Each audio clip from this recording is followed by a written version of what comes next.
أعوذ بالله من الشيطان الرجيم.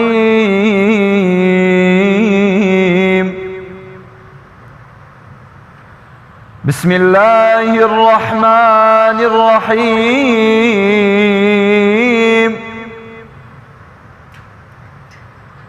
إن في خلق السماوات والأرض واختلاف الليل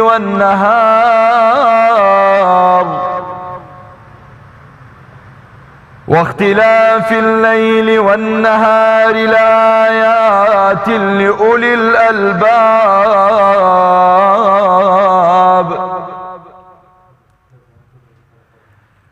الذين يذكرون الله قياما وقعودا وعلى جنوبهم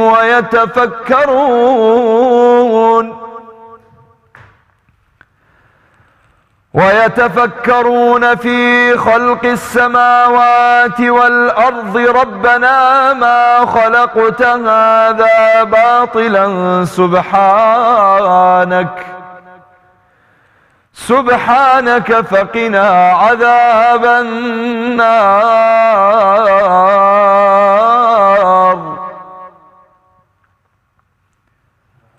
ربنا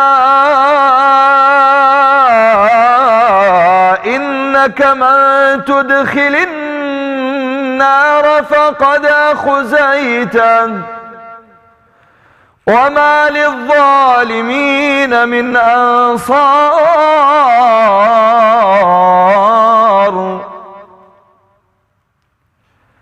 ربنا إننا سمعنا مناديا ينادي للإيمان أن آمنوا بربكم فآمنا. ربنا فاغفر لنا ذنوبنا وكفر عنا سيئاتنا وتوفنا مع الأبرار.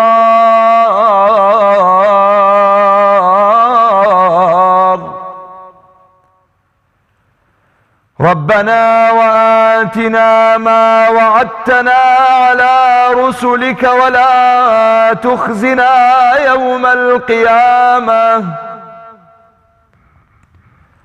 ربنا وآتنا ما وعدتنا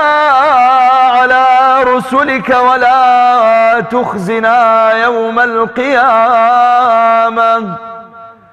إنك لا تخلف الميعاد.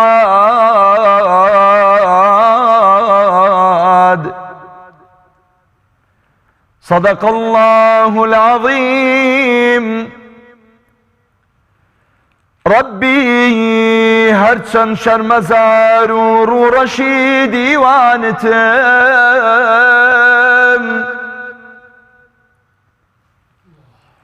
آفریدی ذاتی پاکی اقدسی سبحانتم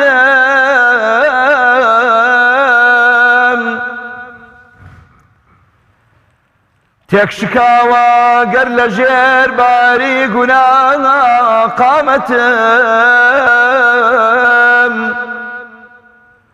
خوب جانو دل بهيواي بخششو غفرانتم لا نوازو بملازو بنواو بكسم دستي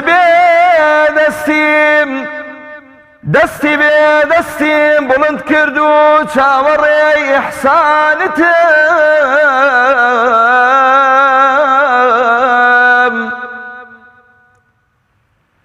روي اميدم كرد قافي بارقاهي اقدست چاون واري عطف وجودو رحمي بپایانتم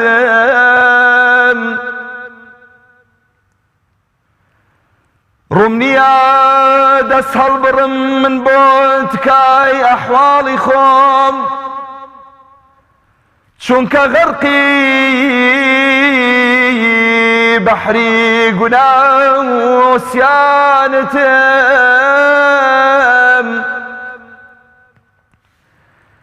چی بکەم لای کێ بچم چی بکەم لای کێ بچم کێ بێنمە حاجەت بۆ تکام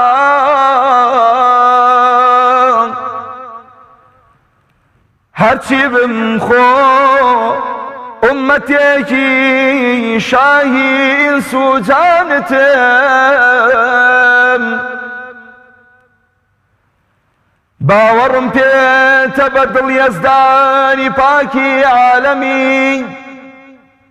ملکەتی فەرمان و حوکمی عادڵی قورئانتم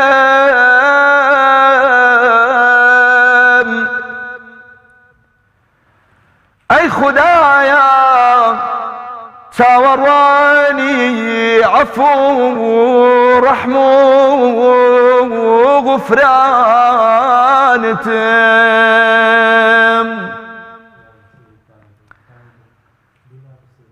سەلام و ڕەحمەتی خواتان لێبێ بینەرانی زۆر بەڕێز و خۆشەویست ئازیزان خۆشەویستان بینەرانی کەناڵی ئاسمانی پەیام زۆر خۆشحاڵین لە ئەڵقەیەکی نوێی بەرنامەکەتان بەرنامەی گوڵزاری ڕەمەزان بە خزمەتی ئێوەی بەڕێز و خۆشەویست ئەگەینەوە ئازیزان و خۆشەویستان ئەمڕۆژ ئینشاءالله بە بابەتی نوێ و تەوەری تازەوە دێینە خزمەتی ئێوەی خۆشەویست لەگەڵ زۆر بەڕێزان مامۆستا دکتۆر ناسیح گفتوگویەکی تێر و تەسەل دەکەین هەروەها بە هاوکاری و یارمەتیدانی خۆشەویستم کاک ڕیازی ئازیز کە گفتوگۆکە لەگەڵ جەنابی مامۆستا ئەنجامەدا ئینشاءالله بۆ ئەوەی بزانین بابەتی ئەمڕۆ چییە و باز لە چی دەکرێت ئینشاءالله بۆی ئێوەش زیاتر ئاشنای بابەتەکە بن کاک ڕیاز ڕوونی ئەکاتەوە و ناونیشانی بابەتەکەتان پێڵێ تاعات و عیبادەتی ئەمڕۆژت قبول بێ ئینشاءالله زۆر سپاس دەکەم ڕەمەزان وەک مانگێکی جیاواز عیبادەتەکانی ناو ئەم مانگە پیرۆزە جیاوازتر لە هەموو عیبادەتێکی تر وە لەسەر واتە و مەبەستی فەرمودێکی سەروەر و نازدارمان پێغەمبەری خوا صلی الله علیه و سلم ڕۆین وەکۆڵێت تەوەرەکەمان تایبەت کردووە بەنەوە بینەرانی بەڕێز دووبار زۆر خۆم بە خۆشحاڵە زانم کە لە ئەڵقەیەکی نوێی بەرنامەی گوڵزاری ڕەمەزان بە دیداری ئێوەی بەڕێز و خۆشەویست دەگەینەوە داواکانی لە خوای گەورە تاعەت و عیبادەت و نوێژ و ڕۆژووی هەموو لایەکمانی قبول کرد بێ ئەو نور و ڕەحمەت و میهرەبانی و بەزەیەی کە بە شێوەی شەونم و ئاورنگدا ئەبارێتە لەم مانگە پیرۆزادا ئەبارێتە سەر پەڕەی دڵمان خوای گەورە لە هەمومانی لێبێ بەش نەکا و هەمومان لەو نورە وەکو ئەڵێ پشکمان هەبێ و بەشدار بین ڕەمەزان گەورەترین مانگ و گەورەترین وێزگەیە بۆ ژیانی مرۆڤەکان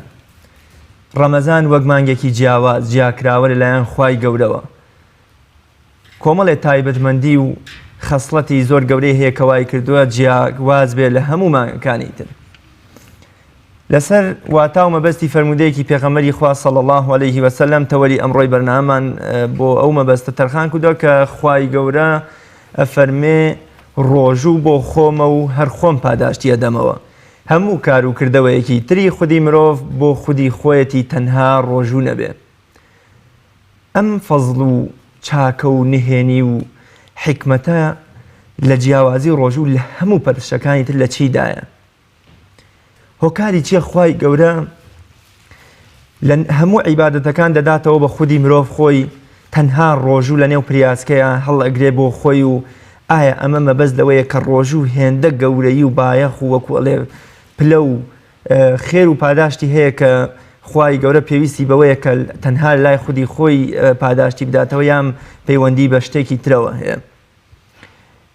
بۆ مەبەستە ئەمڕۆژ لەگەڵ میوانەکەم زۆر بەڕێز دکتۆر ناسیح ئاروزەری دکتۆر ناسیح فەتاح مامۆستای زانکۆ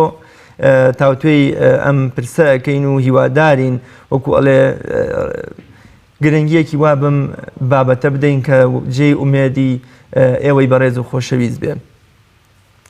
دکتۆر گیان زۆر بەگەرمی وەکوڵێ بەخێراتن دەکەم بۆ بەرنامەی گوڵزاری ڕەمەزان سپاسانەکەم دوعای بەخێرتان بۆ دەکەم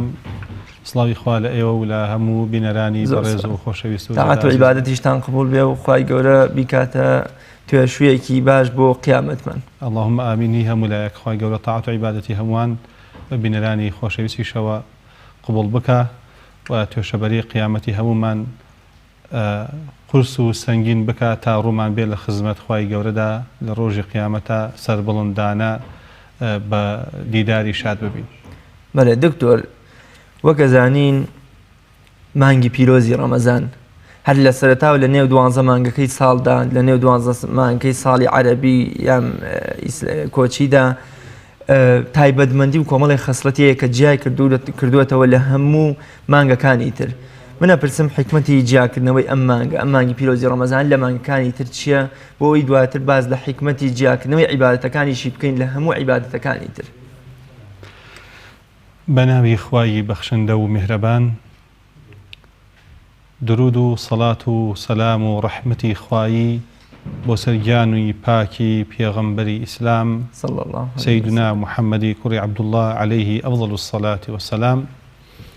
جایەکتر سڵاوی خوا لە ئێوەی ئەزیز و لە هەموو ئەو بەڕێزانش بێت کە ئێستا لە ماڵەکانی ئەواندا میوانین و پێکەوە لە ساتە زێڕینەکانی ئەمڕۆی ڕەمەزانیشدا چەند ساتێک ببینە سەر لە سایەی ئەم مانگە پیرۆزەوە. دیارە ڕۆژووی ڕەمەزان تایبەتمەندی خۆی هەیە و بیری خۆم و ئێوەشی دێنمەوە کە بە ڕۆژوبوونی مانگی ڕەمەزان یەکێکە لە کۆڵەکەکانی ئاینی پیرۆزی ئیسلام کە پێغەمبەری خوا صلی الله عليه وسلم فەرموویەتی ئیسلام لەسەر 5 کۆڵەکە بنیاد نراوە. یەکەمیان شایەتیەک لە دڵ بڵێ بە زوبان دانی پیا بنەی کە خوای گەورە دروستکەری ئەرز و ئاسمانەکان تاکو تەنهایە و پێغەمبەرانی ڕەوانە کردووە و محەممەدی کوڕی عەبدوڵڵاه عەلەیهی ئەفضەل الصەلاة وەسەلام پێغەمبەری خوددایە و مرۆڤی مسلمان 5 فەرزە دەبێت نوێژەکانی ئەنجام بدا. کۆڵەکەی سێهەمیش ڕۆژوبوونی مانگی ڕەمەزانە، کۆڵەکەی چوارهەمیش زەکاتدانە لەسەر هەر کەسێک کە ماڵ و سەروەتی هەبێت ساڵانە زەکاتی لێ بدا. کۆڵەکەی پێنجەمیش بۆ هەر کەسێک کە توانای گیرفانی و جەسەی بێ حەجی ماڵی خوای گەورەیە سوبحانه وتعالى کە داواکارم لە خوای گەورە بە نسیبی هەموو لایەکی بکات. لەناو ئەوانیشدا مانگی ڕەمەزان تایبەتمەندی زۆر سەرنجڕاکێشەری هەیە بەڕاستی کە بەشێک لە مانگی ڕەمەزان خوای گەورە نیشانمان ئەدا کە پەیوەستە بە ڕیسالە و پەیامی خواییەوە کە ئەو پەیامەی هەموو مرۆڤایەتی لە قوڕوچۆڵپاوی نەفس و هەوا و ئارەزوەکان دەپارێزێ بەرەو گوڵزاری ڕێز و خۆشەویستی و ئاسوودەیی و لە ئامێزگرتنی بەختەوەریەکان ڕەوانە دەکات و ئاراسە دەکات. بۆی خوا دەفەرمێ شهر رمضان الذي أنزل فيه القرآن هدى للناس وبينات من الهدى والفرقان. كلمانجي بيروزي رمضان دايا خواي قورا قرآني بيروزي ناردو تخوار كرنمائي تدايا بو همو مروفكان برچاوروني تدايا بۆەوەی کە بزانی لەم دنیادا چۆن دەژیت، چۆن ئاسوودەیەکان بەدەست دێنی، چۆن پەیوەست دەبی بە خوای گەورە سوبحانه وتعالى، چۆن ماڵی خۆت خانەوادەی خۆت ئاوەدان و پڕخەندە و خۆشی دەکەی، چۆن لەگەڵ دەور و بەردا هەڵس و کەوت و مامەڵە دەکەی. هودى للناس وبينات کە ئەمە ڕوونکردنەوەی تێدایە، فورقانی تێدایە کە هەموو مرۆڤایەتی پێویستی پێیەتی کە ئەم دوو ڕێگەیە کامیان هەڵگرم، لەم دوو ڕەنگەیە کامیان هەڵبژێرم، لەم دوو بیر و بۆچوونەدا کامەیان نێزیکترە لە جوانی و چاکی و پاکیەکان. هەموو ئەم واتە جوانانە لە مانگی ڕەمەزاندا بە پەیامی ڕیسالەتی خوایی ناوزەند کراوە. بۆیە شەهر ڕەمەضان الذي أنزل فيه القرآن لە ڕوویەکی دەرەکی ئەوەیە کە لە مانگەدا قورئان هاتۆتە خوارەوە، لە مانگەدا قورئانی پیرۆز لە ئاسمانەکان و هاتۆتە سەر بەیت العیزە وەکو بەشێک لە ئەهلی پسپۆری عولومی قورئان باسی لێوە دەکەن چونکە قورئان بە 23 ساڵ هاتۆتە خوار یا دەستپێکەکەی لەو کاتا بووە چونکە پێغەمبەری خوا صلی الله عليه وسلم لە مانگی ڕەمەزاندا لە ئەشکەوتی حەڕا دەمایەوە کەواتە سەرەتای هاتنی قورئانی ئیقڕە لێەوە دەستی پێ کردووە، یاخود هاتنە خوارەوەی لە لەوح المەحفوظەوە بۆ ئاسمانی دنیا کە لێەوە پەیدا بێتە خوارەوانێ لە شەوی قەدرا بۆ کاویش لە مانگی پیرۆزی ڕەمەزاندایە کەواتە بەشێک لە خێر و فەڕ و تایبەتمەندی و جیاوازی مانگی ڕەمەزان لە مانگەکانی دیکەیتر ئەوەیە کە پەیوەستە بە ڕیسالەی خوای گەورەوە بە پەیامی خوای گەورە پەیوەستە بە قورئانەوە تەنانەت پێغەمبەری خوا صلی الله عليه وسلم مانگی ڕەمەزانی تایبەت دەکرد کە دەبێت لەگەڵ سەیدنا جیبریل عليه السلام کە پەیتا قورآانی بۆ هێناوە بە تایبەتیش لە کۆتایی تەمەنیدا کە یەکجار لەم سەر تا ئەو سەری قورئان ئەوەی بۆی هاتبوو دووباری دەکردەوە و لە کۆتا ساڵی تەمەنیدا دوو جار سەیدنا جیبریل قورآانی لەگەڵ سەیدنا رسول الله صلی الله عليه وسلم دووبارە کردەوە. کەواتە دکتۆر ئەوەی کە ئەم مانگەی وەکوڵێت جیاوازە ئەم مانگەی جیاواز کردەیە جیاکاری کرد لەگەڵ مانگەکانی ترا خودی مانگەکە بە تەنیا خۆی نییە ئەگینا وەکوڵێ ڕۆژەکان و مانگەکان و زەمان و ئەمانە لای خوا هەر وەکو یەکوان و هەمویان بۆ خێر و خۆشی مرۆڤەکان ئەوەی کە ئەم مانگەی پڕبایەخ و پیرۆز و ئەفزەل کردووە خودی ئەو شتە جوانانەیە ئەو پەیامەیە کە لەم مانگا هاتۆتە خوارەوە و حتا بۆمە لەیلەتە القەدری تیا کەواتە ئەمەیە هۆکاری ئەوەی کە مانگەکەی جیاواز کردو لە مانگەکانی تر یەکێک گوتم بەشێک لە هۆکاری دەرەکی ئەوەیە کە لەم مانگەدا خوای گەورە سوبحانه وتعالى ڕحمی کردوتە مرۆڤایەتی و زمینە سازی کردووە کە پەیامێک بێنێتە خوارەوە ئەو پەیامە ینی زۆر تعبیری قورئانی زۆر ناسک و جوانە کە دەفەرمێ هودە للناس هوداش هیدایەتیش یعنی ڕێنماییکردن بەواتایەکی گشتگیر ڕێنمایی دڵ و دەروونەکان ڕێنمایی گیان و ڕۆحەکان ڕێنمایی عەقڵ و لۆژیکەکان ڕێنماییکردنی تەنانەت جەستەکان بە شێوازێک کە مرۆڤ بەرەو لووتکەی ئاسوودەیی و خەندەی ڕاستەقینەی بڕوا کە ئەوەش بەڕاستی یەکێکە لەوانەی کە ئیسلام بۆچی هاتووە ئیسلام بۆ هاتووە کە خەندەی ڕاستەقینە لە ناو دڵەوە هەڵبقڵێ ئیسلام بۆ هاتووە کە مرۆڤەکان لە خۆشبەختیدا بژین لە خەندە ئامێزدا بژین ئیسلام بۆ هاتووە کە بڵێ مرۆڤەکان ئێوە شیاوی ئەوەن کە شاد بن شادومان بن بەختەوەر بن ئاسوودە بن ژیانێکی پڕ لە خێر و خۆشی ببەنە سەر بۆیە خوا فەرمێ هودە للناس پاشانیش دوو دڵڕاوکیەک هەیە لە مرۆڤەکاندا لە کاتێکە مامەڵە لەگەڵ کەلوپەلەکان تا دەکا حتا دەچێتە بازار ئافرەتێک بۆ کڕینی لەشکێکی گەنجێک بۆ کڕینی کراسێکی هەر کەسێک بۆ هەر ئیشێکەکە هەموو ژیان لە دڵڕاوکیایە لە پرۆسی هاوسەرگیریدا بەشێک لە دڵڕاوکیە دروست ئەبێ کە هاوسەرگیری لەگەڵ کێ بکە شوو بە کێ بکە یاخود کێ بکاتە خێزانی خۆی لە هەموو بەشەکانی ژیانە بەشێک لە دڵڕاوکی هەیە بۆ یەخوای گەورە دەفەرمێ وبەییناتی من الهدى والفرقان ئەو جیاکەرەوەیە کەوا لە دڵ و دەروونەکە ئاسوودەیی پێدەبەخشێت کە بتوانێ سەرپەرشتی ئیشەکانی خۆی بکە کە شتێک زانیە مە حرامەی تر تاوی دوور دەکەوێتەوە ئەی مرۆڤ خاتە سەر سکەیە کە بتوانێ بڕوا بەڕێگەدا کە ئەمە بەڕاستی خاڵێکی زۆر گرنگە خوا لە قورئانە دەفەرمێ ئەفەمەن جعلنا له نورا يمشي به في الناس كمن مثله في الظلمات ليس بخارج منها ئایا ئەو کەسەی کە نورێکمان پێبەخشیوە بەو نورە ئەبینێ ئەبیستێ ئەدوێ هەڵوێستە ئەنوێنێ يمشي به في الناس لەناو خەڵکیدا لەناو ژیاندا لەناو دەنگۆکاندا لەناو کۆڕ و کۆمەڵەکاندا لەناو ژیار و شارستانێتەکاندا مامەڵە دەکا يمشي به في الناس حتى نافەرمێ يمشي به بين المؤمنين فەرمێ في الناس کە تۆ چرایەکە بەدەستەوە بوو زۆرجار چراکەی تۆ لەناو چراخانە کەم دەردەکەوێت لەناو تاریکایەکانە چراکەی تۆ جوانتر پرشنگدارترە بۆ يمشي به في الناس ئەو چرایە بەدەستەوەی و پێوەی دەسوڕێتەوە ئایا ئەوە كمن مثله في الظلمات ليس بخارج منها کەسێکیش کە بۆ تروسکایەک بگەڕێ نازانێ کامە قەڵەمەکەی نازانێ خوارە زاتان کە کامە نەعلەکەی خۆیەتی کە کارەبا بڵێ تاریکایە نازانێ کامە چاکەی بەردەمێتی چایە کە بۆی دانراوە بیخواتۆ نایزانێ لەوە چێ دەستی بۆ بەرێ بیڕێژێ ليس بخارج منها و کەسە کە بیر نەکاتەوە لەوەی ڕۆژێ هیدایەت وەربگرێ و ڕێنمایی وەربگرێ ئەمە کێشەیە بۆیە خوای گەورە مانگی ڕەمەزانی تایبەت کردووە بەم ڕێنمایە جوانانە مانگی ڕەمەزان وەک چی وایە کاتێک کە کارەبا بڕاوە و تاریکە کەس نازانێت دەرگای هۆدەکەش لەکوایە نازانێت لەکوێ بڕوا لەوە چێ بڕوا سەری بەردیوارەکە بکەوێ کاتێک کە چرادا دەگیرسێ کە ڕووناکیمان بۆ دێ ئیتر هەموو شتەکانمان لەبەر چاوا ڕوون و دیارە بێ مانگی ڕەمەزان ئەو خەڵات و دیارەی تیا هاتووە کە بەرچاومان ڕووناکەکاتەوە بۆ ژیان زۆر باشە دکتۆر گیان پێغەمبەری خوا صلی الله عليه وسلم لە فەرمودەیەکە ئەفەرمێ کە خوای گەورە فەرموویەتی هەموو کار و کردەوە و عەمەل و پەرستش و عیبادەتی بەندەکان بۆ خودی خۆیانە تەنها ڕۆژوو نەبێ ئەم جیاکردنەوەیە ئەم وەکوڵێ دابڕکردنەی ڕۆژوو لەگەڵ هەموو عیبادەتەکانی تری مرۆڤە. بۆ هەمونە ئەبینین لە فەرمودا هاتووە کە چەندین عیبادەتی ترمان هەیە کە پێغەمبەری خوا فەرمێ لووتکەی ئەم ئیسلامن یان بۆ منە زۆر گەورن. ئەم جیاکردنەوەیە من ئەپرسم هۆکاری ئەم جیاکردنەوەیە چییە؟ دوایی ئەچینە لای حکمەتەکەی نهێنیەکەی هۆکاری ئەم جیاکردنەوەیە سەرەتا لە جەنابتی ئەپرسم. بۆچی خوای گەورە لە نێو پریاسکەی عملی بەندەکانیە لە نێو ئەم هەموو ڕەنگە جیاوازانەی عیبادەتەکانە تەنها ڕۆژوو بۆ خودی خۆی بۆ ذاتی خۆی وەرەگرێ و ئەوانی تر بە مرۆڤ خودی خۆی لە پریاسکەکە تا هەڵیانگرە بۆ ڕۆژی قیامەت.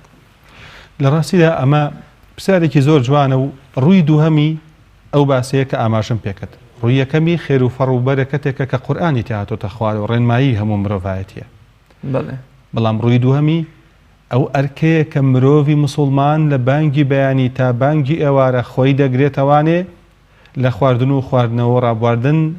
لەبەر خاتری خوای گەورە سوبحانەه وتعالە کەوە دەرەجەی یەکەمی سادەی بەڕۆژووبوونە. دەرەجەی دووهەمی بەڕۆژووبوون ئەوەیە کە مرۆڤ جگە لەوەش ئەندامەکانی دیکەی تر ڕاهێنێ لە ماوەی مانگێکا لە دەورەیەکی ئیلاهی خاوێن و خاوێنکەرەوەدا کە چاوی بپارێزێ، کە گوێچکەی بپارێزێ، دەست و ئەندامەکانی بپارێزێ، قاچی بپارێزێ لەوەی بڕواتە شوێن و جێگەیەک کە هەڵە و پەڵەی تێدا بێ، زوبانی بپارێزێ لەوەی کە قسەیەک بکا کەسانێک بشکێنێ ئازار بدا، ناڕەحەتی بدا، تێکدانی تیابێ، گوێی خۆی بپارێزێ کە دڵی ئالودەی نەخۆشی و گرفتار و ئازار و دەرێک و ناڕەحەتکەرێک بێت بۆ ڕۆح. بەم شێوازە هەنگاوی دووهەمی ڕۆژوو پاراستنی ئەندامەکانی جەستەیە و بە ڕۆژووبوونی ئەوانیشە. هەنگاوی سێهەم بە ڕۆژووبوونی دڵە لە هەموو دنیا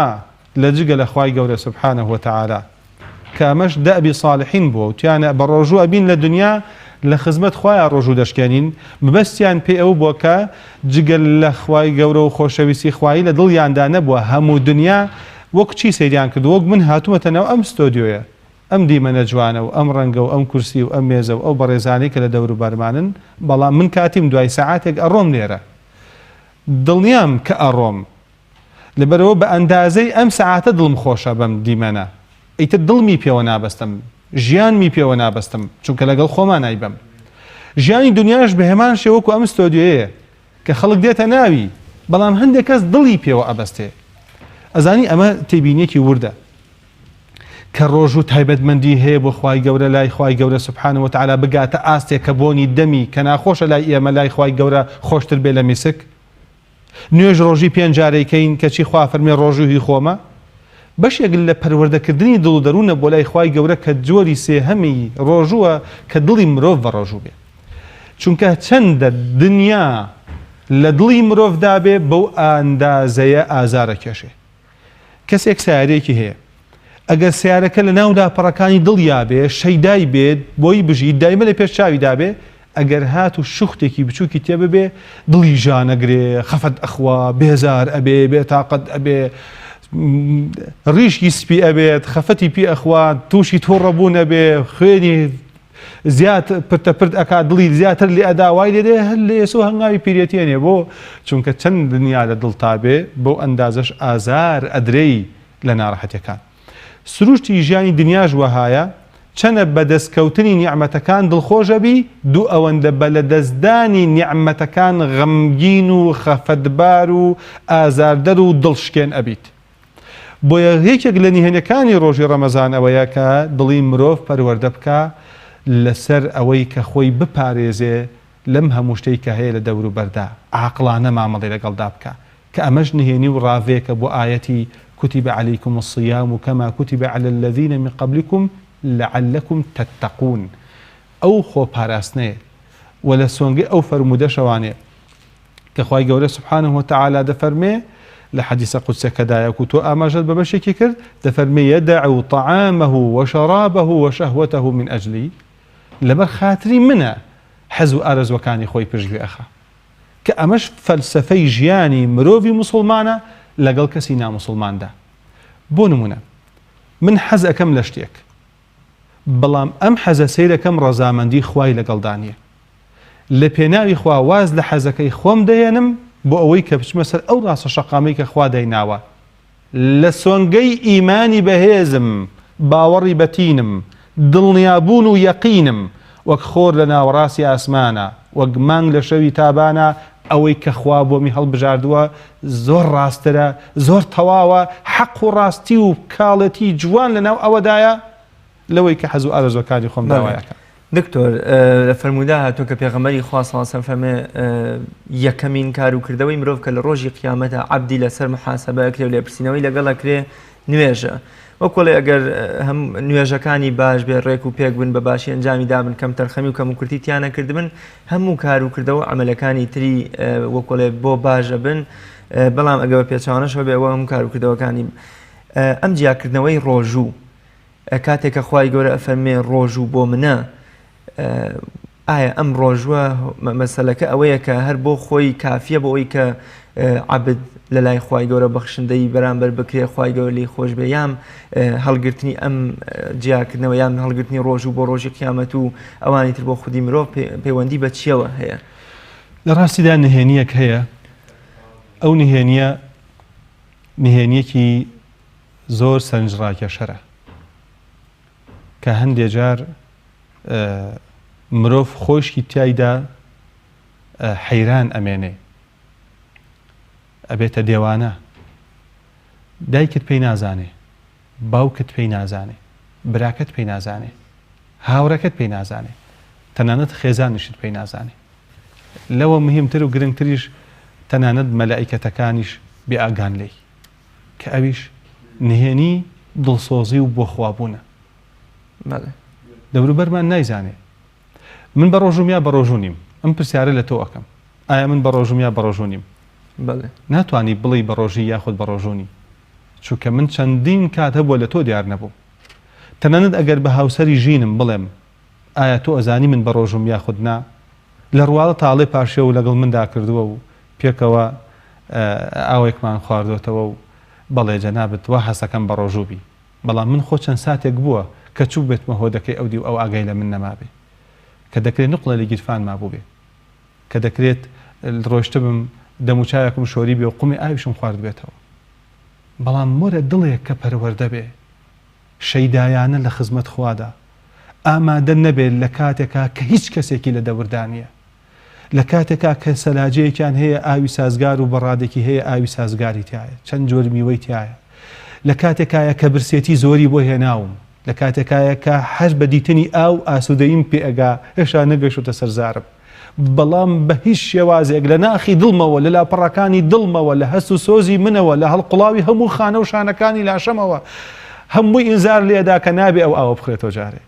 و دڵخۆشیش ئەبم بەو تینوێتیە و ئاسوودەش ئەبم بەو برسێتیە و خەندەی ناو دڵم هەیە بەرامبەر بەوەی کە نایخۆمەوە لەبەر خاتێەوەی کە ڕەب العالەمین ئاگای لە دڵ و هەناسە و هەست و سۆزی منە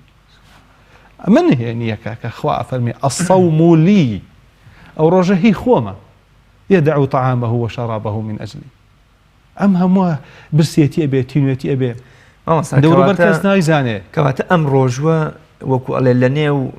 چەپکە گوڵێکە لە سی گوڵی ڕازاوی هەر لە یەک ڕۆژی ڕەمەزان بۆ سی چەپکە گوڵێکە هێندە وەکو لێ مرۆڤ بە بچووکی خۆی کە چەندێ دڵی پێخۆشە بۆ پاشای پاشاکان بۆ خوای باڵا دەستی بەرز کردوێتەوە ینی ئەم دیارە خوای گەورە ویستێتی لێی وەرگێ و وەکو ڕێز و حرمەتێک بۆ ئەم بەندێن مانای ئەوە ناگەێنێ کە ئەگەر خودی ڕۆژوەکە باش و گونجاو بێ ئیتر ئەگەر کردەوەی تری نەبێ ئەوە خوای گەورە هەر لێی خۆشە بێ ینی خوای گەورە ویستێتی ئەم دیارە گران بەهای لای هەر خۆی دروستی کردووە هەر بۆ خۆیەتی بەڵام مادەم هی بەندەیە پێی خۆشە ئەم دیارە لەم بەندەی خۆی وەربگرێ. ڕەمەزان مرۆڤ فێری دێوانەبوون و شەیدابوون دەکا کاتێک کە من بە ڕۆژوو بووم لە پێناوی خوای گەورەدا فێرم ئەکا کە زۆر کار و کردەوەی تریش لەبەر خاتی ئەو ئەنجام بدەم فێرم ئەکا کە زۆر چاکە کارێتی هەڵببژێرم ڕۆژی ڕەمەزان فێرمەکە کە ئاگام لە هەژار بێ فێرمەکە سەخاوت بم لە فەرمودەی بوخاریدا هاتووە کانە ڕەسوول الله ئەجوەدە الناس پێغەمبەری خوا صلی الله عليه وسلم سەخاوەتترین کەس بووە تاک بووە وكان أجود ما يكون في رمضان حين يلقاه جبريل پێغەمبەری خوا عەلەیهی سڵات وسەلام لە ڕەمەزاندا دنیایەک لە سەخاوەتی دەبوو بە تایبەتیش کە جیبریل سەناخوانی بووە هاتە میوانی فلرسول الله أجود من الريح المرسلة پێغەمبەری خوا لە شنەبا صلى الله عليه وسلم سەخاوەتر بوو بڕۆ دەرەوە شنەبایەک دێت بە تایبەتی ئەگەر کەش و هەوا سارد بێ هەستی پێەکەی ئەچێتە ناو لاشەتەوە چێتە ناو جەستەدەوە خۆ دەپێچیتەوە کەچی لە بینی کراسەکەەوە لە بینی خۆپچەکانەوانێ ئەم شنەبایە ئەڕواتە ناو لاشەیتەوە هەچ کەس نێزێک وایە لە پێغەمبەری خوا صلى الله عليه وسلم لە سەخاوەتی وتەی جوانی هەڵوێستەی ڕەوانی پەیوی شیرینی دەستی ڕەنگینی خێرخوازی و چاکەی شیرینی ئیلا هەموو سوودمەند ئەبوون لە دەوری بۆیە ڕەمەزان جیاوازە فعلا و لە ڕووی دەرەکی و هاتنە خوارەوەی قورئان لە خودی بەڕۆژ و بوونەکەش جگە لەوەش شکلی ڕەمەزان تایبەتمەندی خۆی هەیە یعنی هەندێشت هەیە لە ڕەمەزانە هەسی پێەکەی هەست ناکە یعنی تەنانەت بەڕێزان خواردن تامی خواردنکردن قەناعەتتان بێ خواردنی ڕاستەقینە لە کاتێکە ئەبێ کە تۆ برسیت بێ ئەنجا ئەزانی تامی چییە ئێمە ڕۆژانەی سێژەم نانەخۆین کابراسە تامی برنج نازانێت چییە تامیش لە نازانێت چیە تامی ئەوە نازانێت حتا لەبیری چۆتۆ لەبەر زۆر تکرارکردن بۆتە نەریتێک ڕۆتینێک کە جوانەکانە کوژێ وتراوە ڕۆتین جوانەکانە کوژێ بەڵام ڕەمەزان فێر دەکا کە ئەسڵەن بزانی دان لە دەمتایە بزانی زمان لە دەمتایە بزانی کە تامی ئاو چییە تامی خواردن چییە تامی ژیان چییە تەنانەت شتێکی تر کە هەندێک کەسە ئەگەر لە دایرە نەبێ یا ئیشێکی نەبێت زۆرجار نازانێت ڕۆژەکان ئەمڕۆ چەند شەمەیە لە گوندێکە ماوەیە گوتارم ئەدا کۆمەڵێک لە ئافەت و لە پیا هاتوتیان ماوەسا یاخوا بەخێری سابۆ خوایە لەوەتەی تۆڕت کورۆتە دێکەمان ئەنجا ئەزانین جمعەکەیە و شەمۆ یەکشەمەکەیە زۆر گرنگە کە ڕەمەزان فێر دەکا کاتەکان یعنی ئێمە بەیانیان کە خۆر هەڵدێ ئێواران کە خۆر ئاوا بێت طبعاً سەرنجڕاکێشترین دیمەنە تۆلەکەیەوە لە ڕۆژ و بە ڕۆژ و ئەبی خۆ دەگی تۆ لە خواردن لە خواردن لەو کاتەیەکە ئیتر دەستپێکی بەیانیە يا فجر صادقة حتى يتبين لكم الخيط الأبيض من الخيط الأسود من الفجر كاتل لسرتاي دس بيكدني بربيان دايا أي كي روجو أشكاني ثم أتم الصيام إلى الليل كاتك خور آوابه دي أزاني خور هالاتن خور آوابون دوني شاني دا صلاة خواين دوني يعني قردونا كمروف واجوايا بيري لبكاتوا ئەزانن خۆشترین دیمەنی خۆر هەڵاتن لەگەڵ دیمەنی خۆر ئاوابوون ئەو کەسانی کە باز لە تاقا دەکەن تاقەی مرۆڤ بەڵێن ئامۆژگاری دەکەین کە بەیانیان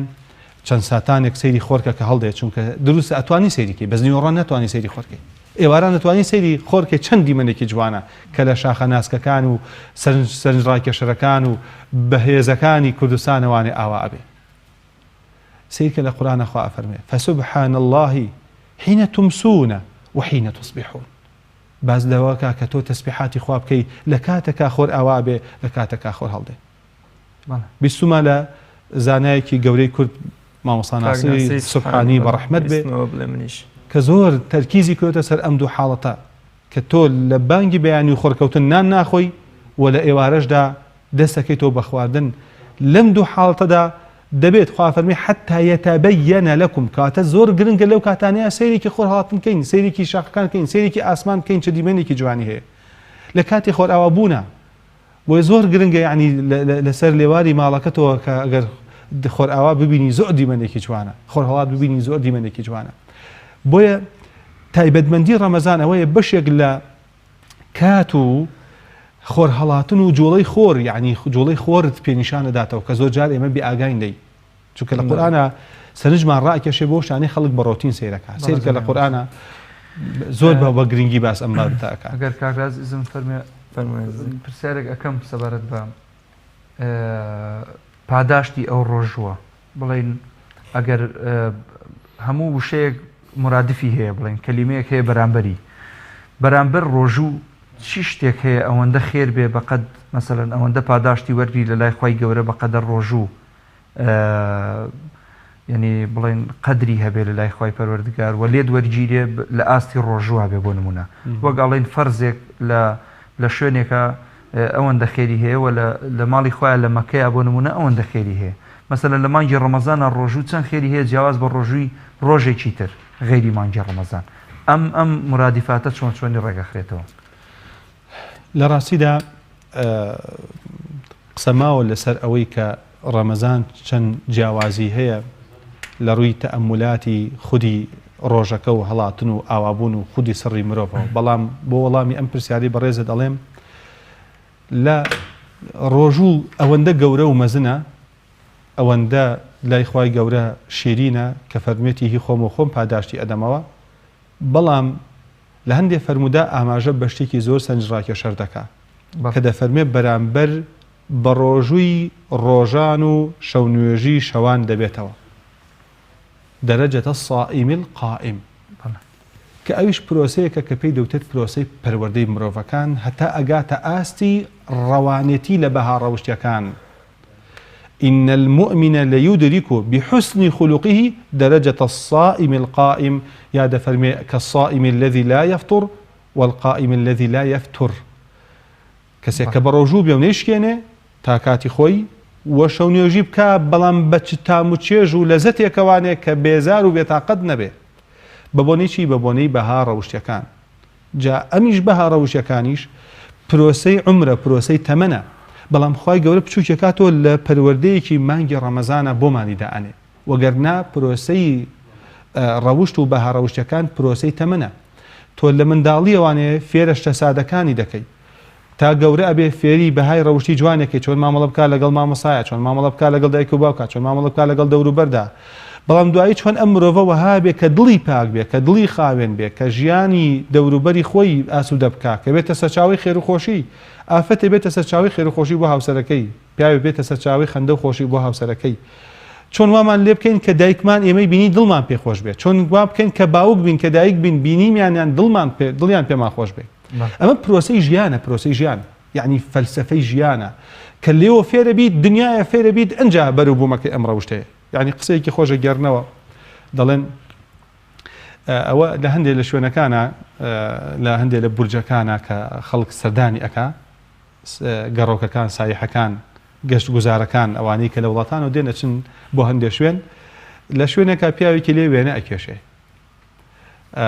دەڵێ بە خێراترین کات دەتوانێت وێنێت بکێشێ. دەڕۆ بەلای کابراڵێ فەرموو وێنەیەکی من بکێشە، لە ماوەی تەنها 5 خولەکدا وێنەکەی بۆ کێشێ و ئەڵێ فەرموو، ئەڵێ نرخەکەی چەنە؟ ئەڵێ $50 ئەڵێ ببوورە تەنها 5 خولێکی پێچوو، $50 زۆر نییە، $5 باشە. ئەو ژەڵێ ببوورە 5 خولێکی پێ نەچووە، ئەوە بەروبوومی 50 ساڵە،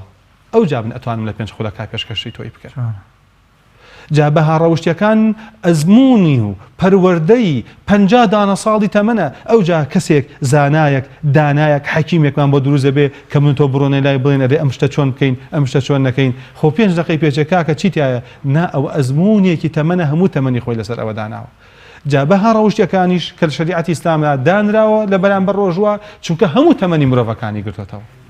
هەموو تەمەنەکانی مرۆڤ هەبێ خەریکی کار و چاک بێت. دکتۆر ڕۆژوش بۆ خۆی لووتکەی بەها ڕەوشتیەکان بێ، بەها باڵاکان بێ. تەنها مانگی ڕەمەزان وەکو یەک تەمەن وەهایە بۆ مرۆڤ ئەگەر بەڕاستی تێی بگالەی، ئەگەر بەڕاستی کارکا، ئەگەر بزانێ ژیان دۆستی بێ، ژینگە دۆستی بێ، پێش هەموو شتێک خدا دۆستی بێت، خزم دۆستی بێ، هەژار دۆستی بێ. بۆیە لە حەدیثا هاتووە پێغەمبەری خوا فەرمێتی عەلەیهی السەڵات وەسەلام بەدبەختە بەدبەختە بەدبەختە وتیان کێ فەرمی ئەو کەسەی کە مانگی ڕەمەزان دێ بەسەریدا بەڵام بەهۆیەوە خوا لە هەموو گوناهەکانی خۆش نەبووە. بۆ چونکە مانگی تەمەنە، تەمەنێکی بچووکراوە لە مانگەدایە. لەبەر ئەوە هاوسەنگیەک دروست ئەکا و خوا فەرمێتی خۆم و خۆم پاداشتی. دکتۆر گیان لە بیابانێکا یەکێک لە بەندە لاواز و بێکەسەکانی خوای گەورە زیکرێکە خوێنێ، مەلائیکە تا ئێستا شتی ئایان نەبیستووە. ئەم زیکرە بەرزەکەنەوە بۆ حزوری خوای گەورە ئەفەرمێ ئەوەندە زیکرێکی جوانی خوێندووە، ئەوەندە بە زمانێکی پڕ لە محبەت و خۆشەویستی و ئەوینەوە ئەم زیکرەی خوێندووە لێی بینوسن بۆی من خۆم لە ڕۆژی قیامەتا پاداشتی دەدەم. ینی ئەوەندە گەورەیە. دەستەواژەی ڕۆژ و هەر خۆم پاداشتی ئەدەمەوە هەز دەکرێت پاداشتەکە هێندە گەورەیە، هێندە بەبایەخە ئەم پاداشتە کات و شوێنی خۆی ئەوەیە کە ئێمە لە حزوری خوا خۆیە دیاریەکەمان بداتەوە. زۆر جار بۆ نمونە کە مامۆستا قوتابیەکانی ئەزمونونەکە ڕۆژان هەراوە بە کەزایی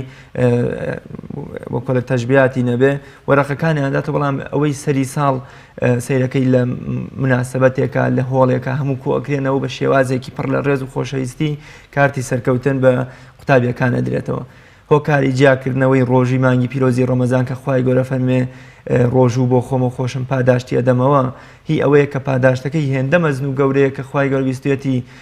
بە بەرچاوی ئەم هەموو پێغەمبەر و ئەولیا و پیاوە ساڵحانەی خۆیەوە ئەم ڕێز و فەخر و شانازیە بداتەوە بە بەندەکەی خۆی و وەکوڵێ ڕووسور و ڕووسپی بکەم. لە ڕاستیدا خوای گەورە سوبحانەه وتەعالا دەیەوێت هەموو مرۆڤەکان بەرەو پێشەوە ببات. بەڵێ يريد الله أن يتوب عليكم خوا ئەوێت هەموو بگەڕنەوە بۆ لای خوا هەمویان ئەج و پاداشان دەست بکەوێت. خوای گەورە سوبحانەه وتەعالا دەیەوێت شتێک بخاتە بەردەم هەمووان هەموو مرۆڤایەتی بۆ ئەوەی کە کاسبیەکی قیامەتی لەسەر بکەین. دەوڵەمەند، هەژار، گەنج، ئافرەت، پیاو هەموو ئەمانە هاوسەنگین لە بەردەمیدا. تەنانەت پیریش ئەوەی کە نەخۆشە ناتوانێ خوای گەورە فەرمێ فیدیە الطعام و مسکین وەرە تۆ لە جاتی بە ڕۆژەکەت وەرە نانی فەقیرێ بدە و دڵی فەقیرێ خۆش بکە. بۆ چونکە خوای گەورە دەوێت بە ڕۆژی ڕەمەزان دڵی هەمومان خۆش بکە. ئەو کەسێش ناتوانێت بە ڕۆژوو وێڵێ بڕۆ تۆش دڵی فەقیرێ خۆش بکە. چۆن دڵی هەمومان خۆشەکە بە ڕۆژوو؟ چونکە ئەوەندە تیجارەتێکی گەورە و مەزنە، ئەوەندە کڕین و فرۆشتنیەکە لەگەڵ خوای گەورەیە سوبحانەه وتەعالا هەچ کەسێ بچێتە ناو ئەم پرۆسەیەوە ئیلا خوای گەورە لە گوناهەکەی خۆشە بێت. ئەوە وعدێکە خوای گەورە خۆی داوێتی من صام رمضان إيمانا واحتسابا غفر له ما تقدم من ذنبه. احتسابا ما بس لتشي ما وصل تەنها مەبەستە پێ ڕەزامەندی خوا بێ. بەڵێ ئیمانی بەهێز بێ بە خوای گەورە بەجێبەجێکردنی فەرمانی خوای گەورە لە هەمان کاتیشا تەنها مەبەستت پێ ڕەزامەندی خوای گەورە بێ. لەبەرەوەی بە ڕۆژوود ناز مەکە بەسەر کەسە، لەبەرەوەی بە ڕۆژوود ماڵ و خێزانی خۆت مەخەرە ناو نێڕەحەتیەوە. هەر کەسێک داوای ئیشێکی لێ بکرێت بۆ نمونە بتوانێ و ئیشە ئەنجام بدا و لە مقابلی ئەوەی بڵێ من بە ڕۆژوم ناتوانم ئەنجامی بم ئەوە گونەهبارە بێ بۆ نمونە. مامۆستایەک لە قوتابخانەیەک یاخود کرێکارێک لە شوێنێکە کە بە مقابلێک ئیشەکە ئەگەر پێی بڵێن ئیشێکی لەو بابەتە ئەنجام با و ئەنجامی نەدا واتە منەت بکە بەسەر ڕۆژۆکەوە ئەمە حتمما لی قبول نابێت لەم حاڵەتەیە. ئەوە بەشێکە لەوەی کە ئێمەڵێ نەگەر لە خواردن و خواردنەوە ڕابواردن خۆی گر لە بانگی بەیانی تا بانگی ئێوارە ڕواڵەتی ڕۆژەکە جێبەجێ کردووە. بەڵام باسم کرد ڕۆژوو تەنها ئەمە ڕواڵەتی یەکەمێتی هەنگاوەکانی تری بەدوایە دێ. بۆیە دەفەرمێ ئیمانن واحتیسابا ئیمانت هەبێت کە ئەمە فەرزێکی خواییە. واحتیسابات واش بکە کە ئەم ڕۆژوە دەیگری منەتی تیان نەبێ بەسەر هیچ کەسا مەیکەرە پەردێک لە نێوان خۆت و خەڵکیدا مەیکەرە هۆکارێ بۆ تەمەڵی تەوزەری ئەسڵەن ڕۆژووی ڕاستەقینە نیشات و جوڵە دروست ئەکا بەس خەڵکی کێشەیەکمان هەیە ئێمە ئەویش تەڵقیندانی خۆمانە بە سلبی بە خراپە. هێشتا ڕەمەزان نهاتوەڵی بۆم ناگیرێ، هێشتا نازانێت کەش و هەوای ڕەمەزان چۆنەڵێک گەرمە. خوای گەورە فەرمی قل نار جەهەنەمە ئەشەد حەڕە با بە شوێنێکی تر هەیە گەرمتر. بۆ بەم شێوازە پەلوپۆ خۆمان شکاندووە بۆ بەم شێوازە خۆمان لەبار بردووە. کاتە ڕەمەزان و ڕۆژوو یەکێکی تر لەو جیاوازیانەی کە ئیبەخشن ئەیانەوێ ئەم مرۆڤە وەکو عیزەتی نەفسی ئەبێ خۆڕاگر بێ ورەی بەر نەبێ ینی ئەوەندە لاواز نەبێ کە بۆ پەرداخی ئاو بۆ تۆزێک گەرما و بۆ هەندێک خواردن وەکۆڵێ خۆی بکاتە بەندەی ئەم چێژانەی ڕۆژانەی. لە دوێنێشدا ئاماژەیەکمان پێکرد کە بەڕاستی مرۆڤەکان دەبێ گەورە بن. ڕەمەزان پرۆسەی گەورەکردنی مرۆڤەکانە. تەنانەت ڕەمەزان وەکو باسمان کرد پرۆسەی پەروەردەکردنی مرۆڤەکانە. پێغەمبەری خوا فەرمی عەلەیهی السەڵاتو وەسەلام ئەگەر کەوتیتە ناو گێژاوێکەوە لەگەڵ کەسێکی سەرسەختی بەدبەختە ویستی واد لێت بکە بە سوکایەتی پێکردن و ئێرەی پێبردن و ناڕەحەتکردنت جڵەوت لەدەست بدەیت و کەش و هەوای خۆت تێک بدەیت و باری دەرونی لابەرێ تۆ بوەستە هەناسەیەک بدە پێی بڵێ ئینی صائیمون من بە ڕۆژووم بۆ چونکە ڕۆژوو پەروەردەی بەها ڕەوشتەکانە ڕۆژوو پەروەردەی ناخی مرۆڤەکانە ڕۆژوو پێگەێنەری مرۆڤەکانە ڕۆژوو ئەوێ من گەورە بم کە بەسەر نەفس و هەوا ئارەزوەکانی خۆمان زاڵە بم کەوتم یەکێک لە نیهێنیەکان و سڕی بەڕاستی جیاوازبوونی مانگی ڕەمەزان ئەوەیە کە تۆ هەوا ئارەزوەکان بخەیتە مشتەوە لە دڵتان نەمێنێ حکم نەکا بەسەرتا بۆیە پێغەمبەری خوا فەرمووی صلى الله عليه وسلم لا يؤمن أحدكم حتى يكون هواه تبعا لما جئت به. ئیمانی تەواو نییە یەکێک لێوە هەتا هەوا و ئارزوەکانی شوێنکەوتەی ئەوە نەبێت کە من هێناوە. واز بێنە لە هەوا ئارەزوویەک کە لە دەرەوەی بازنەی خزمەتگوزاری شەریعەتی ئیسلامە. واز لێ بێنە دوورکەوەرەوە چونکە بەرەو هەڵدێر دەبا بەرەو فەوتان دەبا چاڵ هەڵەکەنێ ئمڕۆ تێیەک لێی یاخود سبەینێ ئەبێ وریابی چاوکراوەبی ڕەمەزان فێری ئەو بەهاجوانە دەکا ڕەمەزان فێری ئەو دنیا گەورە مەزنێتە دەکا کە تەنەنت تام و چێژ لە ڕۆژ بکەیت و لە شەویش بکەیت. يعني الحديث فەرمێت تەسەحەڕوا فإن في السحور بركة. پاشی و هەستن چونکە بەرەکەتی تایە. ئەوە بەشێکە لە نهێنیەکانی دەرکردنی شەو کە لە حەدیثە هاتووە خوای گەورە دێتە ئاسمان یەکەمە فەرمی ئەی بەندەکانم لەم کاتەیە کە پارشێوە کە سەحەرە کە سحوورە